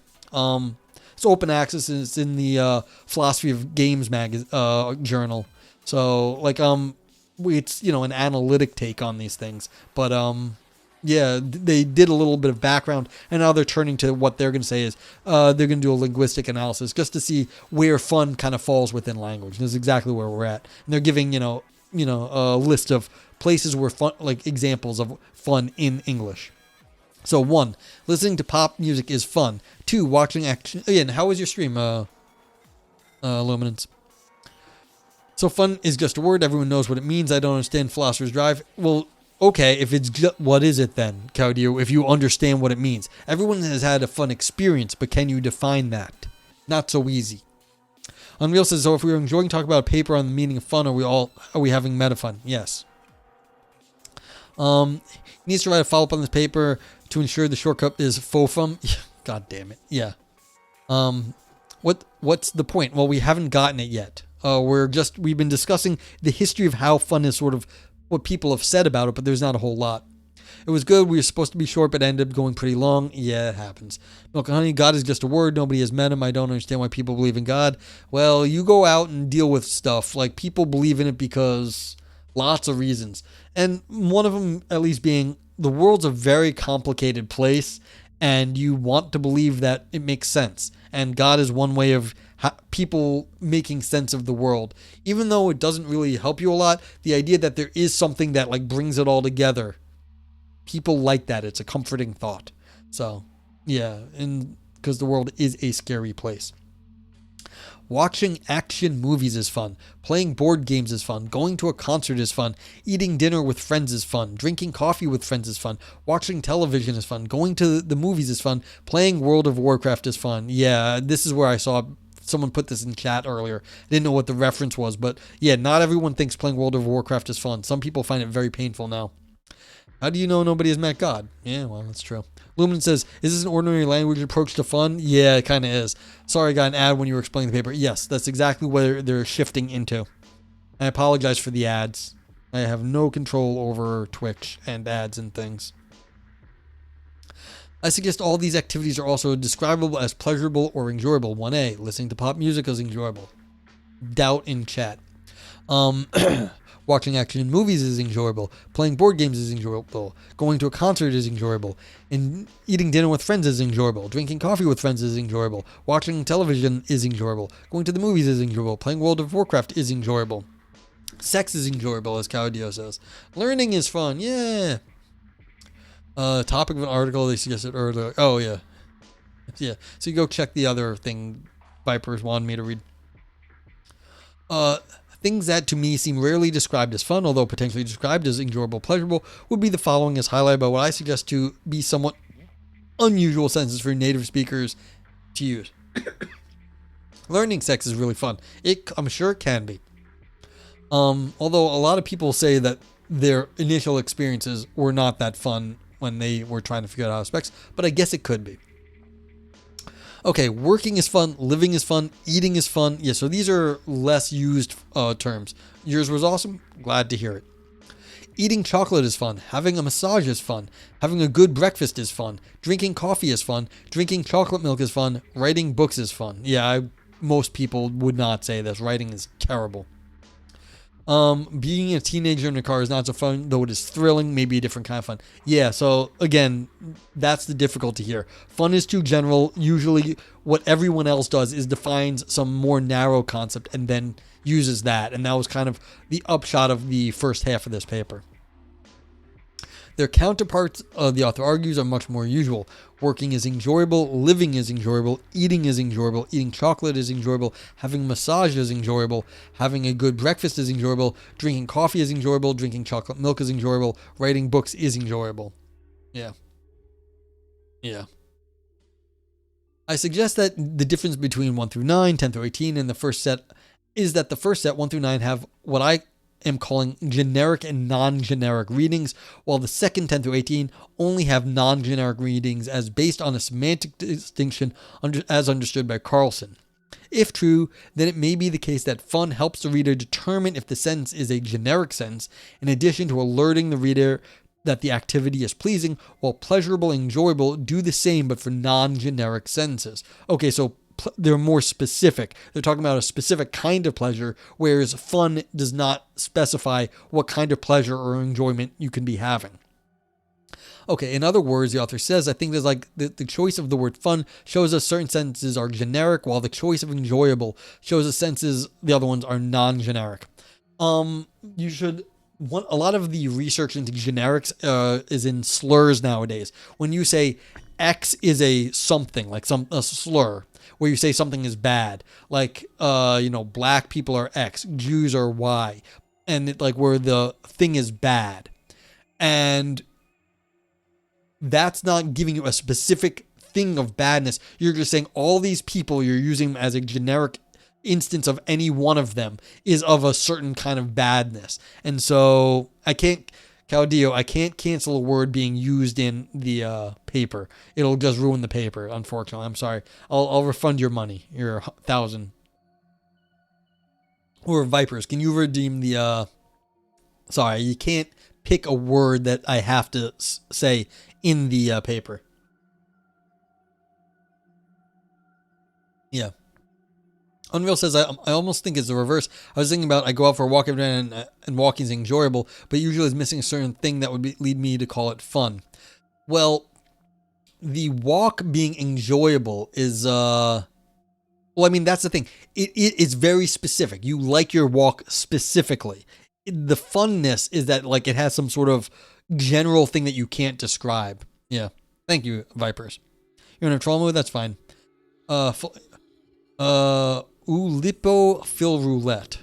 What is that? Is that backwards philosophy roulette? Yeah, something. Okay. Yeah, so let's go into what they say about generics. I'm not entirely sure, Unreal Brian. Maybe I got the philosophy of language wrong, which I do quite often. All right.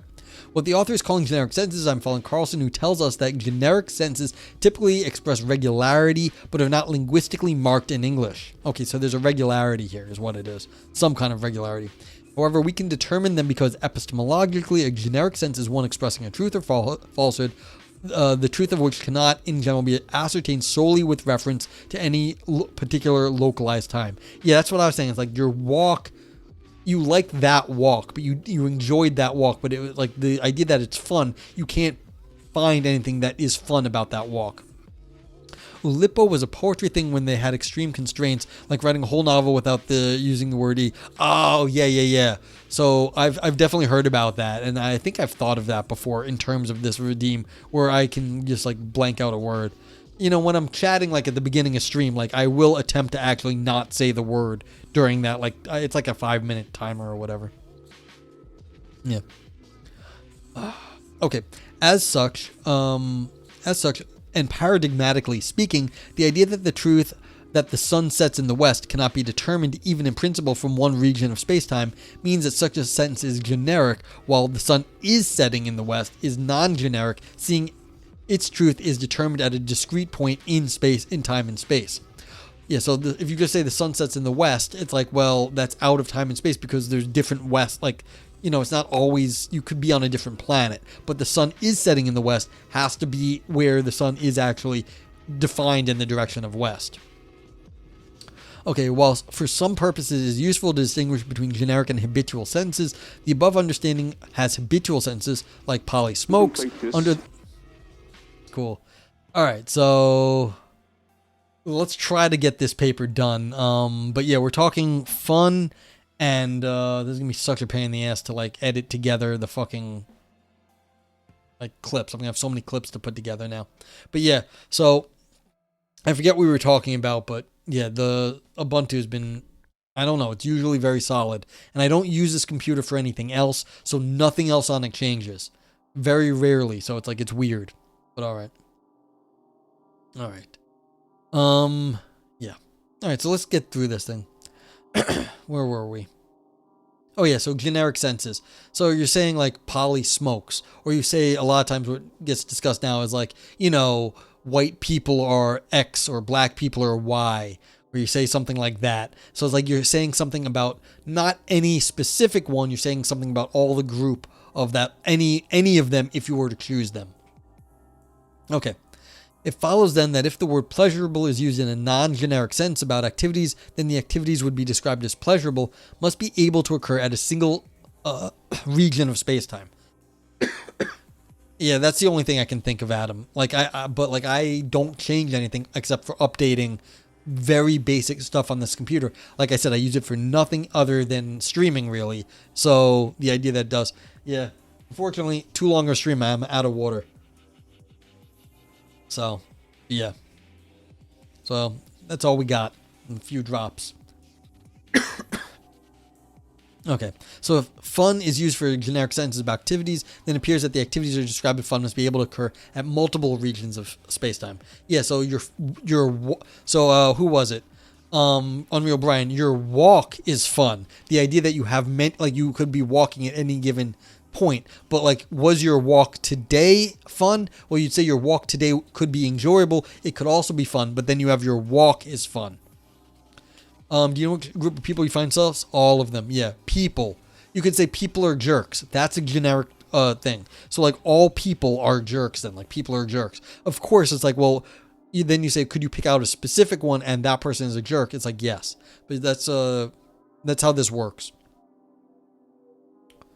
Yeah. This all seems to be borne out by our list. The activities or our fun list all appear to be performed at multiple regions of space-time, either by different people or the same person, where the other ones appear to be performed at one region of space-time, but not two or more. For example, listening to the same piece of music and playing the same board game can be done in multiple regions of spacetime, either by one person or many. Going to the same concert, although it cannot be done in multiple regions of spacetime by a single person, can still be done in multiple regions by different people, which I argue is why it also appears on the fun list. Yeah, like I could go to a Metallica concert, you could go to a different Metallica concert, but then we could say Metallica concerts are fun. So it's like, in general, it doesn't matter which one you go to because they're in different space-times. You can say Metallica concerts are fun and substitute in any band you want. I'm not even endorsing Metallica. I'm just thinking I have metalheads in chat. I'm not a metalhead, which I feel weird. Like everyone I know is like likes metal, or all the people I know online like metal, and I don't care, but whatever. So, on the other hand, even though the same kind of work can be done in two different regions of spacetime, the same work itself cannot be done in two regions of spacetime. Similarly, the same writing of a book, the same eating of a chocolate bar, and so on can't be done twice, meaning that according to the theory, these activities can be pleasurable or enjoyable, but never fun. I don't know if that works out. Luminance, philosophy, metal, D&D, certain things go together. I know, I'm not, like, I don't do D&D and I don't do metal. So it's like, but a lot of the people online do. O'Neill says it's fun to go to Metallica concerts and yell, the songs sound better on Napster. Yeah. People who don't know, the youngins, Napster was an early music sharing program, and Metallica railed against Napster. They hated the idea that they weren't getting paid for their music. And I agree that musicians and artists should get paid for their work, but it's kind of a dick when you're already a super wealthy band and you're like shitting on people who can't afford to pay for it. I'm listening to like trip hop. Like I'm listening to chill out stuff. You totally disagree about what? I mean, I want people to get paid, but then again, it's like if people can't afford to pay, like, yeah.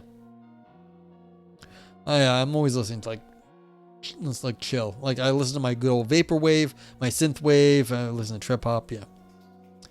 Okay. For the theory to hold the kind of distinction is important. Almost everything can be done twice if we use the broad understanding to include kinds. However, we are interested in the thing itself. Yeah, like you could say eating chocolate is fun. You could say eating that chocolate bar is enjoyable, but like once you get more specific, I see what they're doing here, but the problem is like eating chocolate could be fun. You might really like chocolate, and so like the idea that any eating of chocolate is fun. Soviet wave, I listen to a little bit of Soviet wave. That's more doomer, so I don't listen to too many. Like I got a little bored with the sort of doomer stuff. Luminance says, I think they should get paid, but would be more sympathetic to go after label execs and random people downloading. Yeah, that's kind of my position. It's like, if you can't afford media, I don't want to say you can't participate in society and like not have media, like have the benefit of media. But yeah, that's all basically. Sputnik Wave 9, the best, the beeps of the satellite. Yeah. Plus, also would prefer the arts to be publicly funded, but that's a whole separate discussion. Yeah, I'm closer with you on that. It's like I want people to like my stream is free, it's sort of ported by ads and Amazon stuff, but like I don't do this and like expect people to pay money. I want people to have access to philosophy. It's like now should the people who write the stuff on stream get paid for this? Yes, and they don't get paid enough. But it's like how do we work this out? Viper says, Lars Ulrich's maid can't make a recording of her doing the housework and ask him to pay for it. Musicians should be paid for live performances. Their contribution to society doesn't warrant millions. Yeah. Yeah. I mean, it doesn't warrant millions, but it's like, how exactly do we distribute art at this point when people in capitalism can't afford to pay huge amounts of money that like, you know, especially when like there's different conversion rates. Like, how do you get good art in the hands of people who would appreciate it when it's cost like tons of money to like hear a certain artist play music? Do you know the Night Clerk show? I don't. It's a podcast I follow on YouTube. Gives you a sampling of the sorts of genres, though it's talk heavy. I don't know. There's a difference between they shouldn't get paid and they shouldn't get paid so much. Yeah. But like, yeah, that's a big discussion, and I know we've discussed it some before here, and then other people also.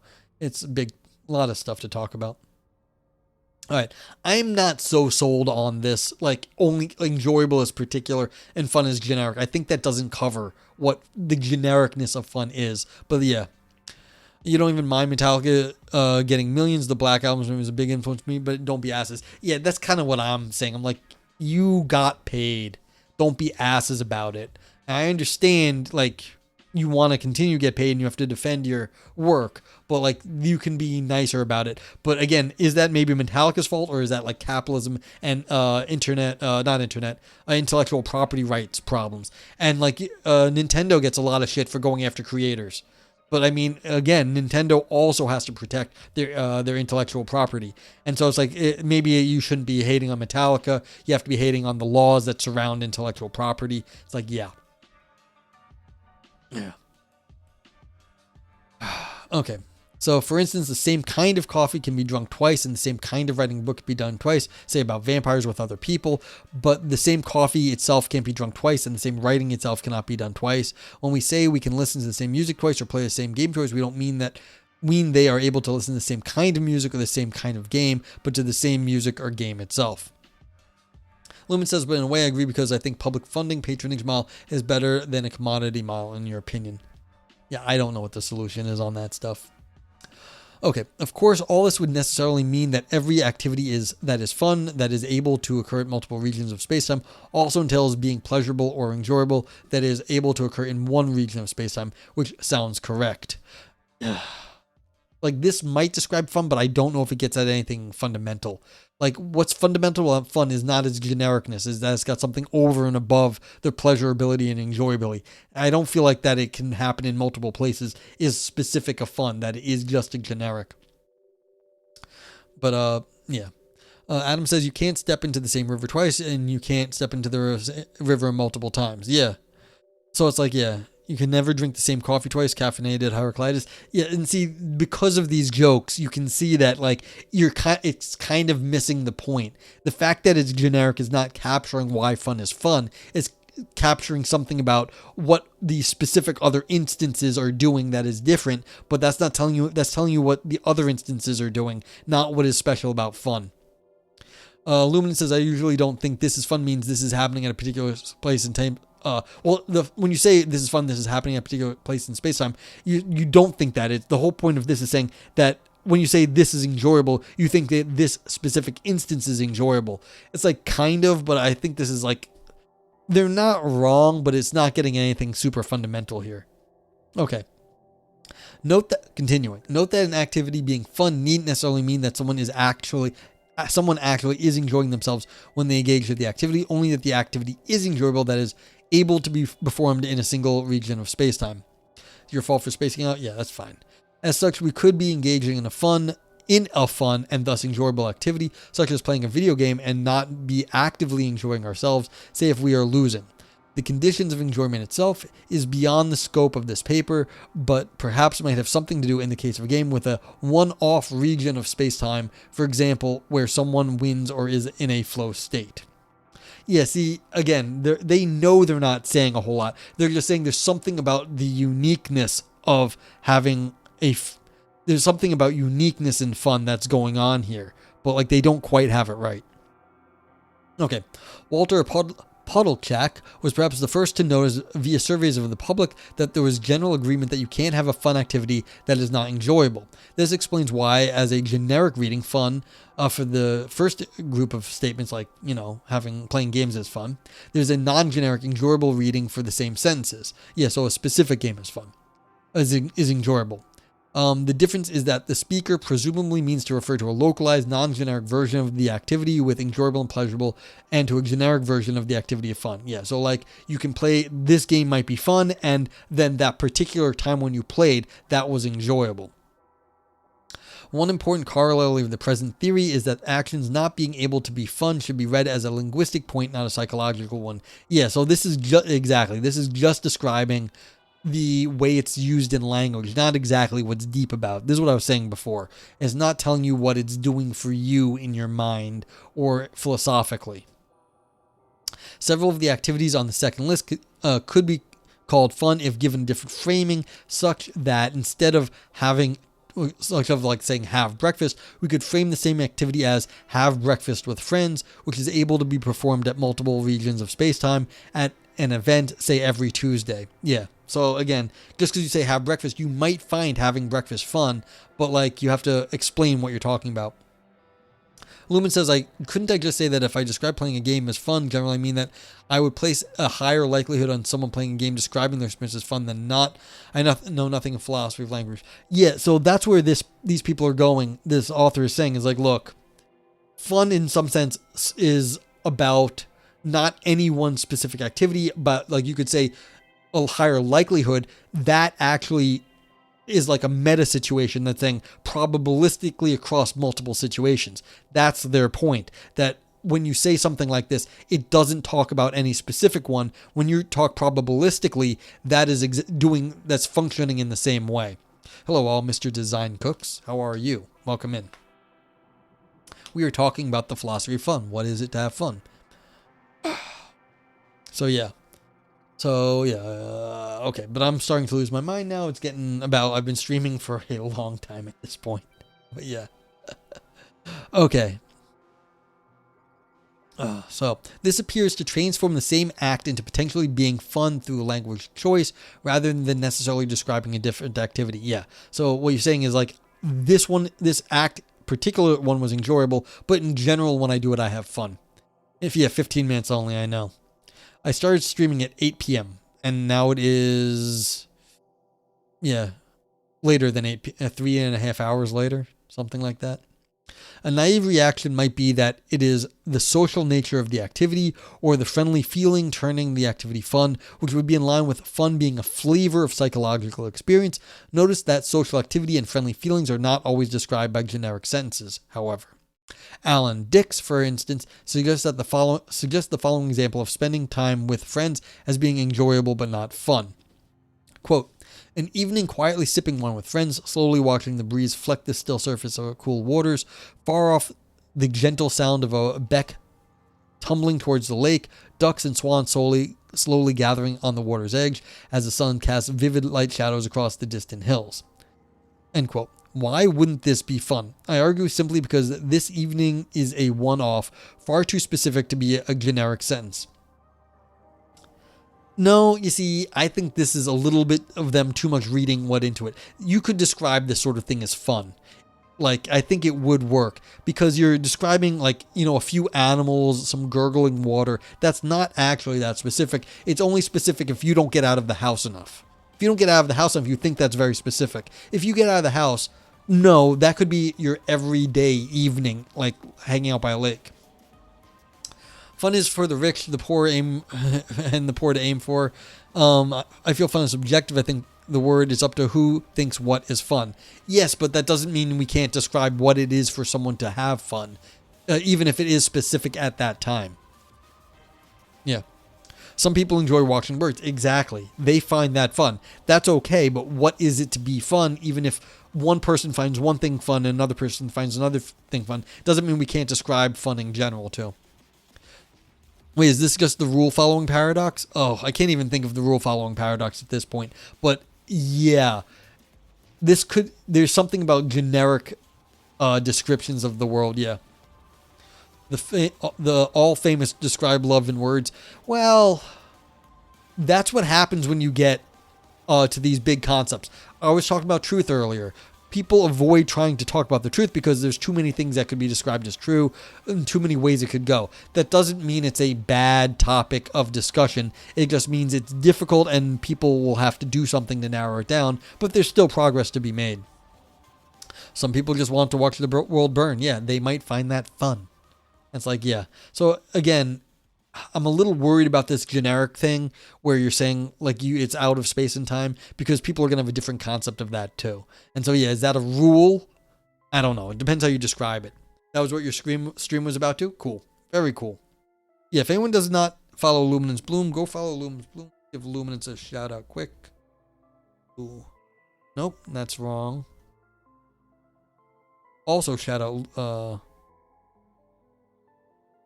there we go. To me, Chaos is a bit fun. Yeah, so Luminance also, if anyone doesn't know, is a philosophy streamer, does continental stuff. He's working on Heidegger right now. Or he's working on Heidegger off stream. He sometimes is reading Heidegger on stream too. But yeah, he's doing Walter Benjamin. I think that's what he's going to come back to next week.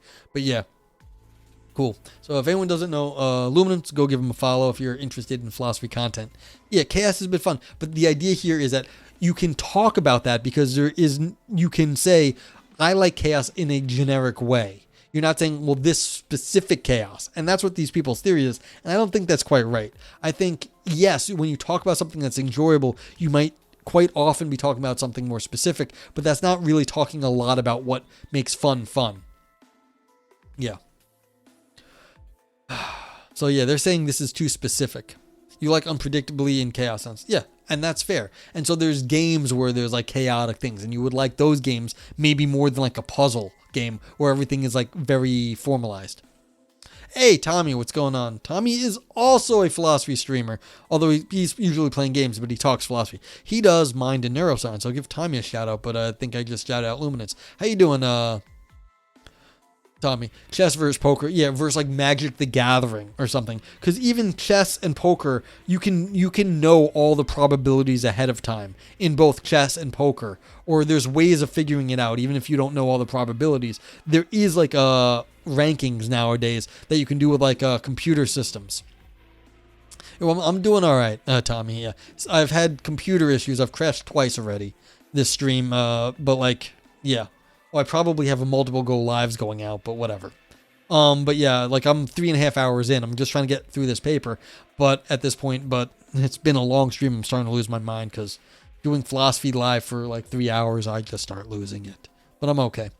But if you I know I've heard people talking about Magic the Gathering, the card game. There are so many options that there is no way to actually know what the probabilities are of, like, the next card in poker is, or like how good a moving chess is. There is no like AlphaGo or like Alpha Chess or whatever that is, that to rank moves in chess. You could do that. So it's like there is more chaos in other games than compared to chess and poker. Even though there's like practically infinite things that could happen in chess and poker, there's still like you can understand what's going on more than in other systems. Lumen says, especially if it's the open format, we can use any of the cards ever published. Yeah. And so I heard people talking about this. Must be like thousands of cards.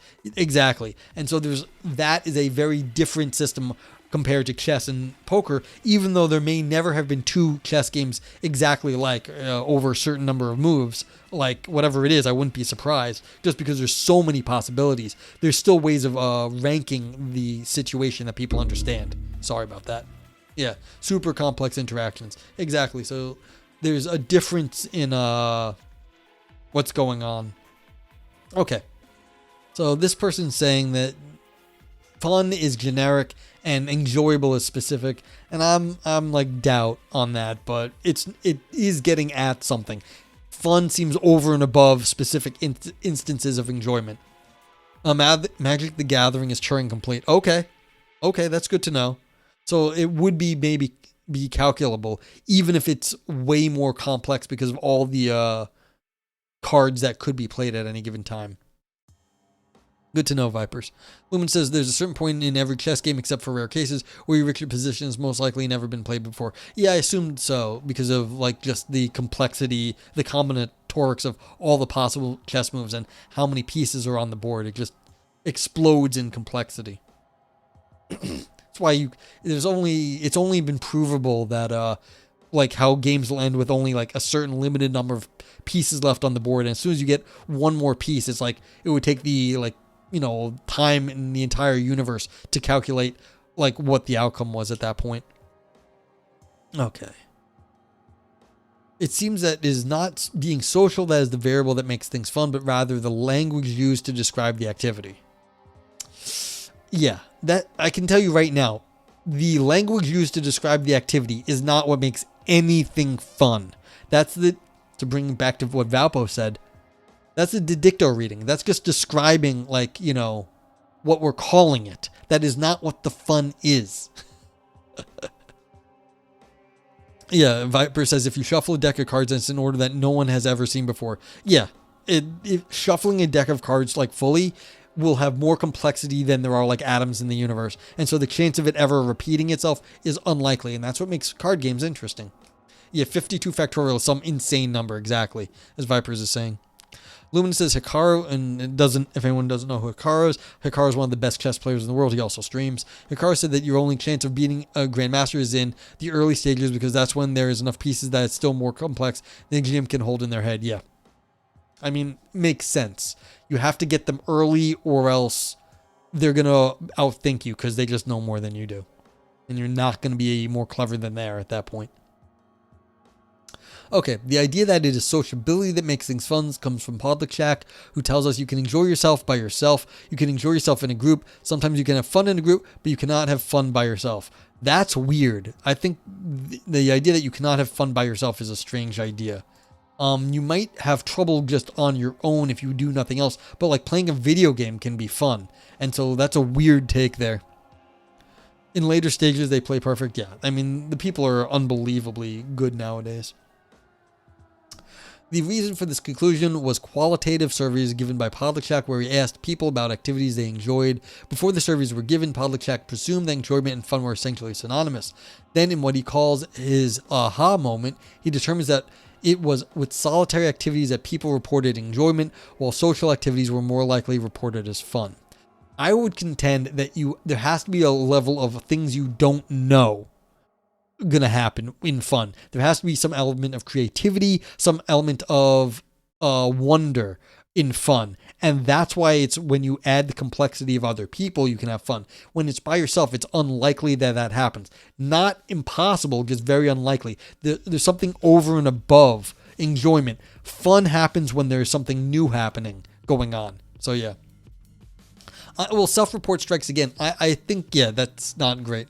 According to Wolfram Alpha, 52 prime is 8 times with 10 to the 67 zeros. Yeah. 67 zeros. That's an ungodly huge number.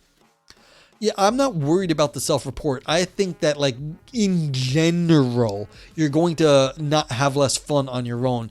And I think the factor there is the chance of something new happening that you didn't expect is much lower when you're by yourself. Luminant says, I agree with that. A guy I used to read a lot called that the key part of games, the friction, the moment the ball is in the air, and no one knows whether it will actually land in the net. Yeah, and that's what's one of the interesting things. There has to be like some sort of epistemic disconnect where you don't know what's going to happen. There's like an epistemic limitation. So like if you flip a coin, like I have a coin here, and you flip it, now it's not that much fun. Maybe it gets interesting when you have a lot of money riding on heads or tails. But the point of flipping the coin is that you lose understanding of how the coin is going to land. You don't know something. And so you might find gambling fun by yourself if or with a computer or something, if money's on it and you're like, oh my God, you get the anticipation right there. Helps to label it. 80 unvigintillion. Wow. Yeah. That's a big number. Okay. Author says, as I think this is getting to the end, as we've seen, it seems that fun can be had on your own, perhaps by playing a video game, so I would disagree with Podlick Shack on this matter. However, what I think Podlick Shack has noticed is that doing things with friends can very often turn activities fun. If I'm correct though, Podlick Shack's participants are responding to the fact that activities done with friends are often seen as fun due to the action's ability to be described with generic sentences. Once other people are involved, such as with our difference between the eating of a breakfast only able to occur once during due to its being consumed versus the eating of a breakfast with friends at an event that can occur every week, we can see that language can just as easily explain this phenomenon as any appeal to different subject flavor of pleasure. And back to Valpo's joke. Describing something as fun is not telling you what was fun about it. The de re of what actually was fun versus how we describe it by calling it fun ain't the same thing. So this person is not as good as philosophy of language as Valpo is, or hopefully, I mean, like what I'm saying here. Yes, but what about second breakfast? Yeah. Okay. We know from Carlson that many adverbials, including times ones such as every week or every day, have generic readings, seeing as they place knowledge of the actions in principle over more than one region of space-time. Similarly, Podlick Shack's observation of the social nature of fun, Ian Bogost in his play Anything, has perhaps hit on the generic connotations of adverbials with his notion of fun being something to work at or being able to be repeated. Bogost mentions the example of an activity such as mowing the lawn as being habitual and the deliberate pursuit of which offers us access to the previously unseen depths. Again, you have to be good at something for creativity to come out. If you were learning how to do it, then there's no creativity there. So I agree with the habitual nature of this, but I don't think this author's got the right point here. Oh no, and Ian Bogost, I don't know anything about Ian Bogost, sorry. But yeah. Again, this is some analytic philosophy, which I disagree with. I think this was the wrong move. I don't hate it, but I think it was the wrong move at the moment. All right, so continental philosopher? Oh no, okay, God forbid. You don't like him. A bad continental philosopher. Fine. Yeah, it's philosophy. I got that. Well, you might also hate him. And like I said, ad hominem is okay with me. Alright, his idea that fun comes from the attention and care you bring to something, even stupid, seemingly boring activities, may be correct, but in a surprising way. I suggest that it is not the paying attention that brings about some particular phenomenology, but that the reproducible nature of these activities, the fact that one can mow the lawn every week, that enables them to be described in generic sentences and thus be fun. Yeah, I think that's completely ridiculous. Alright, terrible reading of Heidegger, okay. Let's just get this done now. Conclusion: there have been a few attempts to draw together a theory of fun, notably Blythe and Hasenzahl's distinction between absorption and fun, as well as Podlich's observation about social nature of fun, Finchem's idea of the alleviation of responsibility, and Boga's idea that fun must be worked at. I have not spent much time dismantling these theories, seeing as, for one, they all contain a kernel of truth, and secondly, I think there is a distinct lack of falsifiable claims that they make. I would say, however, that I don't find the current literature engages with fun in a particularly elegant or satisfying way. I suspect the reason study into fun has been stymied is that fun may, in fact, be a linguistic concept and more like grammar rather than a psychological or sociological phenomenon like the associated concept of flow, that the associated concept of flow is. This paper has provided a suggestion of what can be seen as a deflationary count, an idea to treat fun in a linguistic way, analyzing whether associated senses are so-called generic senses. If I am correct, then fun has a tight relationship to game playing, seeing as particular games can exist at different times and places, resulting in potentially generic senses. While none of this is inarguable evidence that fun is largely used to signal generic senses in English, we might still draw the idea that fun, just maybe, is wrapped up in the way we use language rather than how we experience the world. Okay. That was a very elaborate way of saying it depends. Yes. That was not the strongest end. Unfortunately, they didn't claim they were making strong claims here. So they didn't say they were going to do anything crazy. They did what they said they were going to do. So this, you might, I would be tempted to say Nog Grapes because I hate how it ended that paper, but they didn't say they were going to do anything more than what they said they were going to do. So this is the ranking. If you are new here, welcome in. But we rank papers here, and you can type, if you don't see them, they are better TTV emotes, so everyone's free to use them. Brain Dance is for fun, a paper that had fun ideas. Now, Grapes is if they made some claims and then they had to walk it all back. Like I just said, they didn't actually make any big claims. They didn't say they were going to do that. They did what they said they were going to do, which was describe the literature on fun and then give a linguistic theory of it. I think their linguistic theory was crap, but they did do what they said they were going to do. Nog Navel Gazing only for academics. Aura for deep or ancient ideas. Nog Stream for existential or artistic drama. I'm going to give it a Nog Stream, I think, because we were talking about art and games and stuff. Nog Turd, the is all style, no substance, still poop underneath, and Slicing and Dicing is Nog Knives. So yeah. What should we give this one? Oh, and then of course we've got the generic vote yay, vote nay, and vote meh. So thumbs up is vote yay, thumbs down is vote nay, and of course meh is it was alright, but whatever. I liked it. Like I said, it's Unreal Brian gave it a Brain Dance, Navel Gazing, and a Knife. And Tommy gave it a nay. I actually kind of like this paper. Like I said, I have a very soft spot for papers that try to identify topics that we need to pay attention to in philosophy. And this is a topic I think we need to pay attention to, is a topic, like I said earlier, that we are interested in. And topics that need to be looked at, and I actually have any interest in this topic, so I like it. We're gonna give it a Nog Knife, I think, because it was analytic stuff. And we're gonna give it a Nog Scream because we were talking about art and games, and then we're also gonna give it a Nog Turd because they fucked it up. So you're getting the golden turd here. What's up, It All Costs Money? How you doing?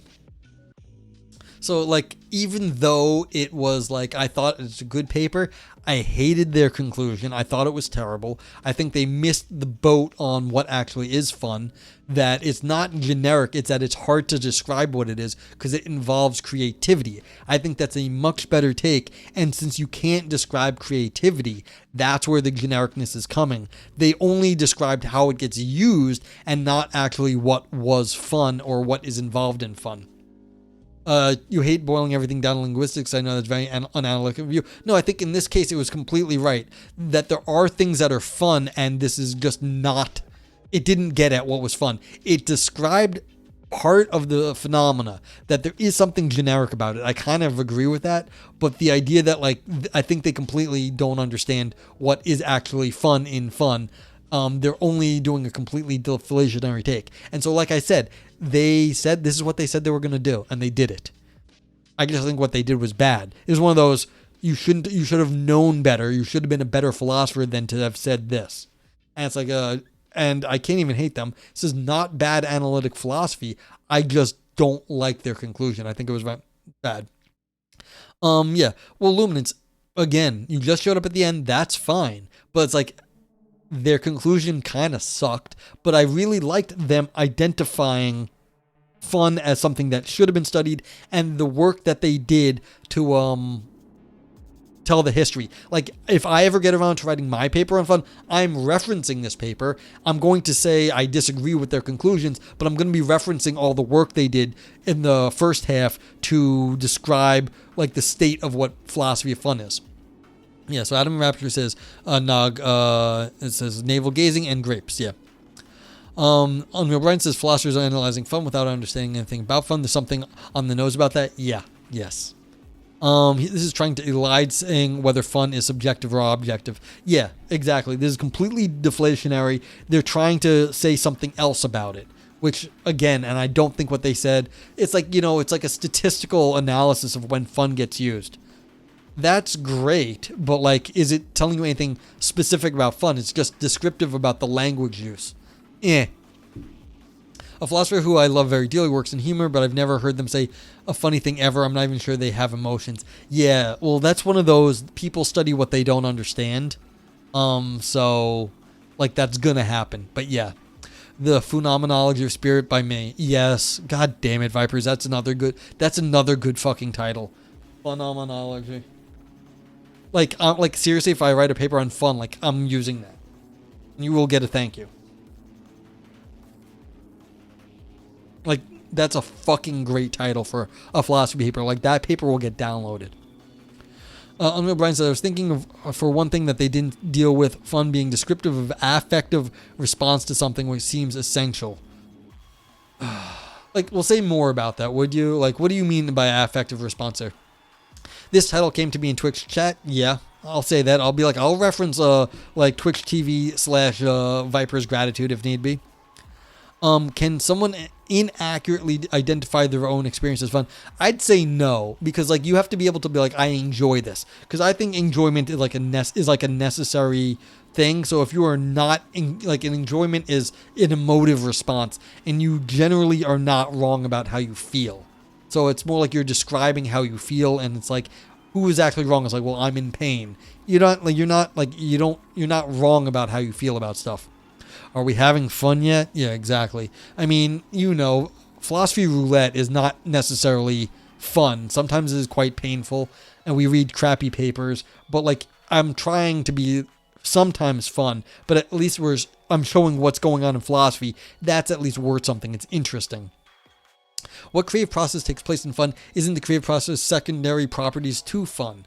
I think, that creativity, like, you could be playing a game and you might be enjoying the game, but it might not be fun. Like, you could be just like shooting hoops or something, playing some basketball, but then like, getting into like, getting a little competition, trying to do something within the game of basketball that you don't normally do. That's where the fun is. You have to struggle, create, make something new. And if you're just like, warming up at basketball might be like playing it, but that's not what's really fun about it. Just shooting around, like, dicking around. I think more has to go into it. And like, that's what's fun, is like the part of the creative process of making something new, taking a shot you never took before, doing something new in the process. Unreal says, I think yes, but I suspect we consider some sort of people to be compromised mental conditions, like if you're Maine. Okay. Yeah, so can you inaccurately describe fun? Yeah, I think that would be like, you'd have to really have something wrong with you to be inaccurately describing the way you feel. Luminance says, so it's not an issue that I might have a different understanding and experience of what I mean by fun than someone else. Yes, of course, but then I'm not arguing that like we're just talking across each other. Yes, if you were talking across each other, sure, then you could be mistaken about stuff. But I was assuming that like what you mean by fun and I mean by the fun is pretty similar at this point. Of course, if you have different definitions, then all bets are off, but in some sense that's a thin disagreement. You have to come to a common ground before then you can really discuss stuff. Adam says, is that a new game of basketball then? Added extra rules? Doesn't the rules allow the domain of create? No, I'm not saying adding extra rules. I'm saying when you actually have to, like, do a different move to go around someone. Not changing the rules of the game. Like now in football, you cannot dance in the end zone after scoring. No, yeah, I didn't mean to say that. Unreal says something like, we have the experience of if we were doing something fun, we at some point will be filled with a feeling, and that feeling that leads us to say this is fun is pretty socially mediated. We've gotten used to it being socially sanctioned to respond to certain experiences fun. Yes, but I would make the distinction of the descriptive process as different from what actually is fun. So yeah, there's going to be socially determined mediation of it, but I think there is something that underlies just our description of what it is to be fun. Again, as I was saying to Luminance, we could have different socially mediated understandings, different definitions, and that's fine. But I think there's something underlying why we reserve fun as different from like different kinds of enjoyment. I think fun is over and above. Yeah. Lumen says that's interesting, so mental health entails accurate knowledge of our own affective states. Yeah, there are people who don't understand when they're feeling good and feeling bad. And so that would be one case, of course, when people could be like wrong about how they feel. Unreal Brian says that feels right, but I haven't thought about this until just now, so I'm not sure I'd sign onto that just yet. Yeah, I mean, this is a complex thing about like people getting their own feelings wrong. Because of course, people can like have ghost pain. They can like have lost a leg and be like, my leg hurts. But of course, they don't have a leg to feel pain in. So the question is, they are in pain, but then they're misidentifying where the pain exists, like ghost pain. So you can talk about weird things like that, and or just unusual, not so weird. Adam says, but whatever extra creative spin I add, I might not find it fun. Say Jordan does a 360 done. When asked, was that fun? He could say, no, I hate doing it, but the crowd loves it. Yeah, but that's kind of the fun of the game, is watching the 360 dunk. I don't actually care that Jordan didn't find it fun if I found that fun. That would be my fun, not Jordan's fun at that point. Now, Jordan might also think it's fun. I don't expect him not to, but like that still is fine for me, Adam, at that point. That's where my fun came from, watching the brilliant basketball player in mind that is and was Michael Jordan. So it's like, yes, Jordan might not feel fun as the old Pagliacci joke. Like, he was a brilliant clown. Everyone else loved him, but Pagliacci didn't find it funny himself. But that's okay. That's my fun, not his fun. Tindarius is meh. Okay. So yeah, again, I have a very soft spot for topics that are like under-described in philosophy. Yeah, some people find pain fun. Yeah, so like masochists. Like, there's like BDSM stuff. They like getting hit. I take it they don't like being like injured. But like, maybe some people do. But like, a little bit of pain doesn't mean you dislike it all. Like, that's not like a problem. So yeah. But again, is the pain fun? What is like the pain itself? Just generic, like random pain is not fun. It has to be in a specific time, specific way. And that's what makes it interesting to those people. Yeah, interesting take. Yeah. So like I said, I've thought about this before. I wanted to know what was fun. And I over the course of like talking about this, I remembered the over and above was the space for creativity. And I think actually one of the things is like our buddy Aris, he talks about the virtue of play. And I think this is one of the things he talks about. Like, what is fun? So Tindarius really didn't like it. Gave it navel gazing and a nog grapes. Yeah, I think it, like I said, you think that they start off with the fun and, okay. And, yeah. Anyway, probably about time to raid.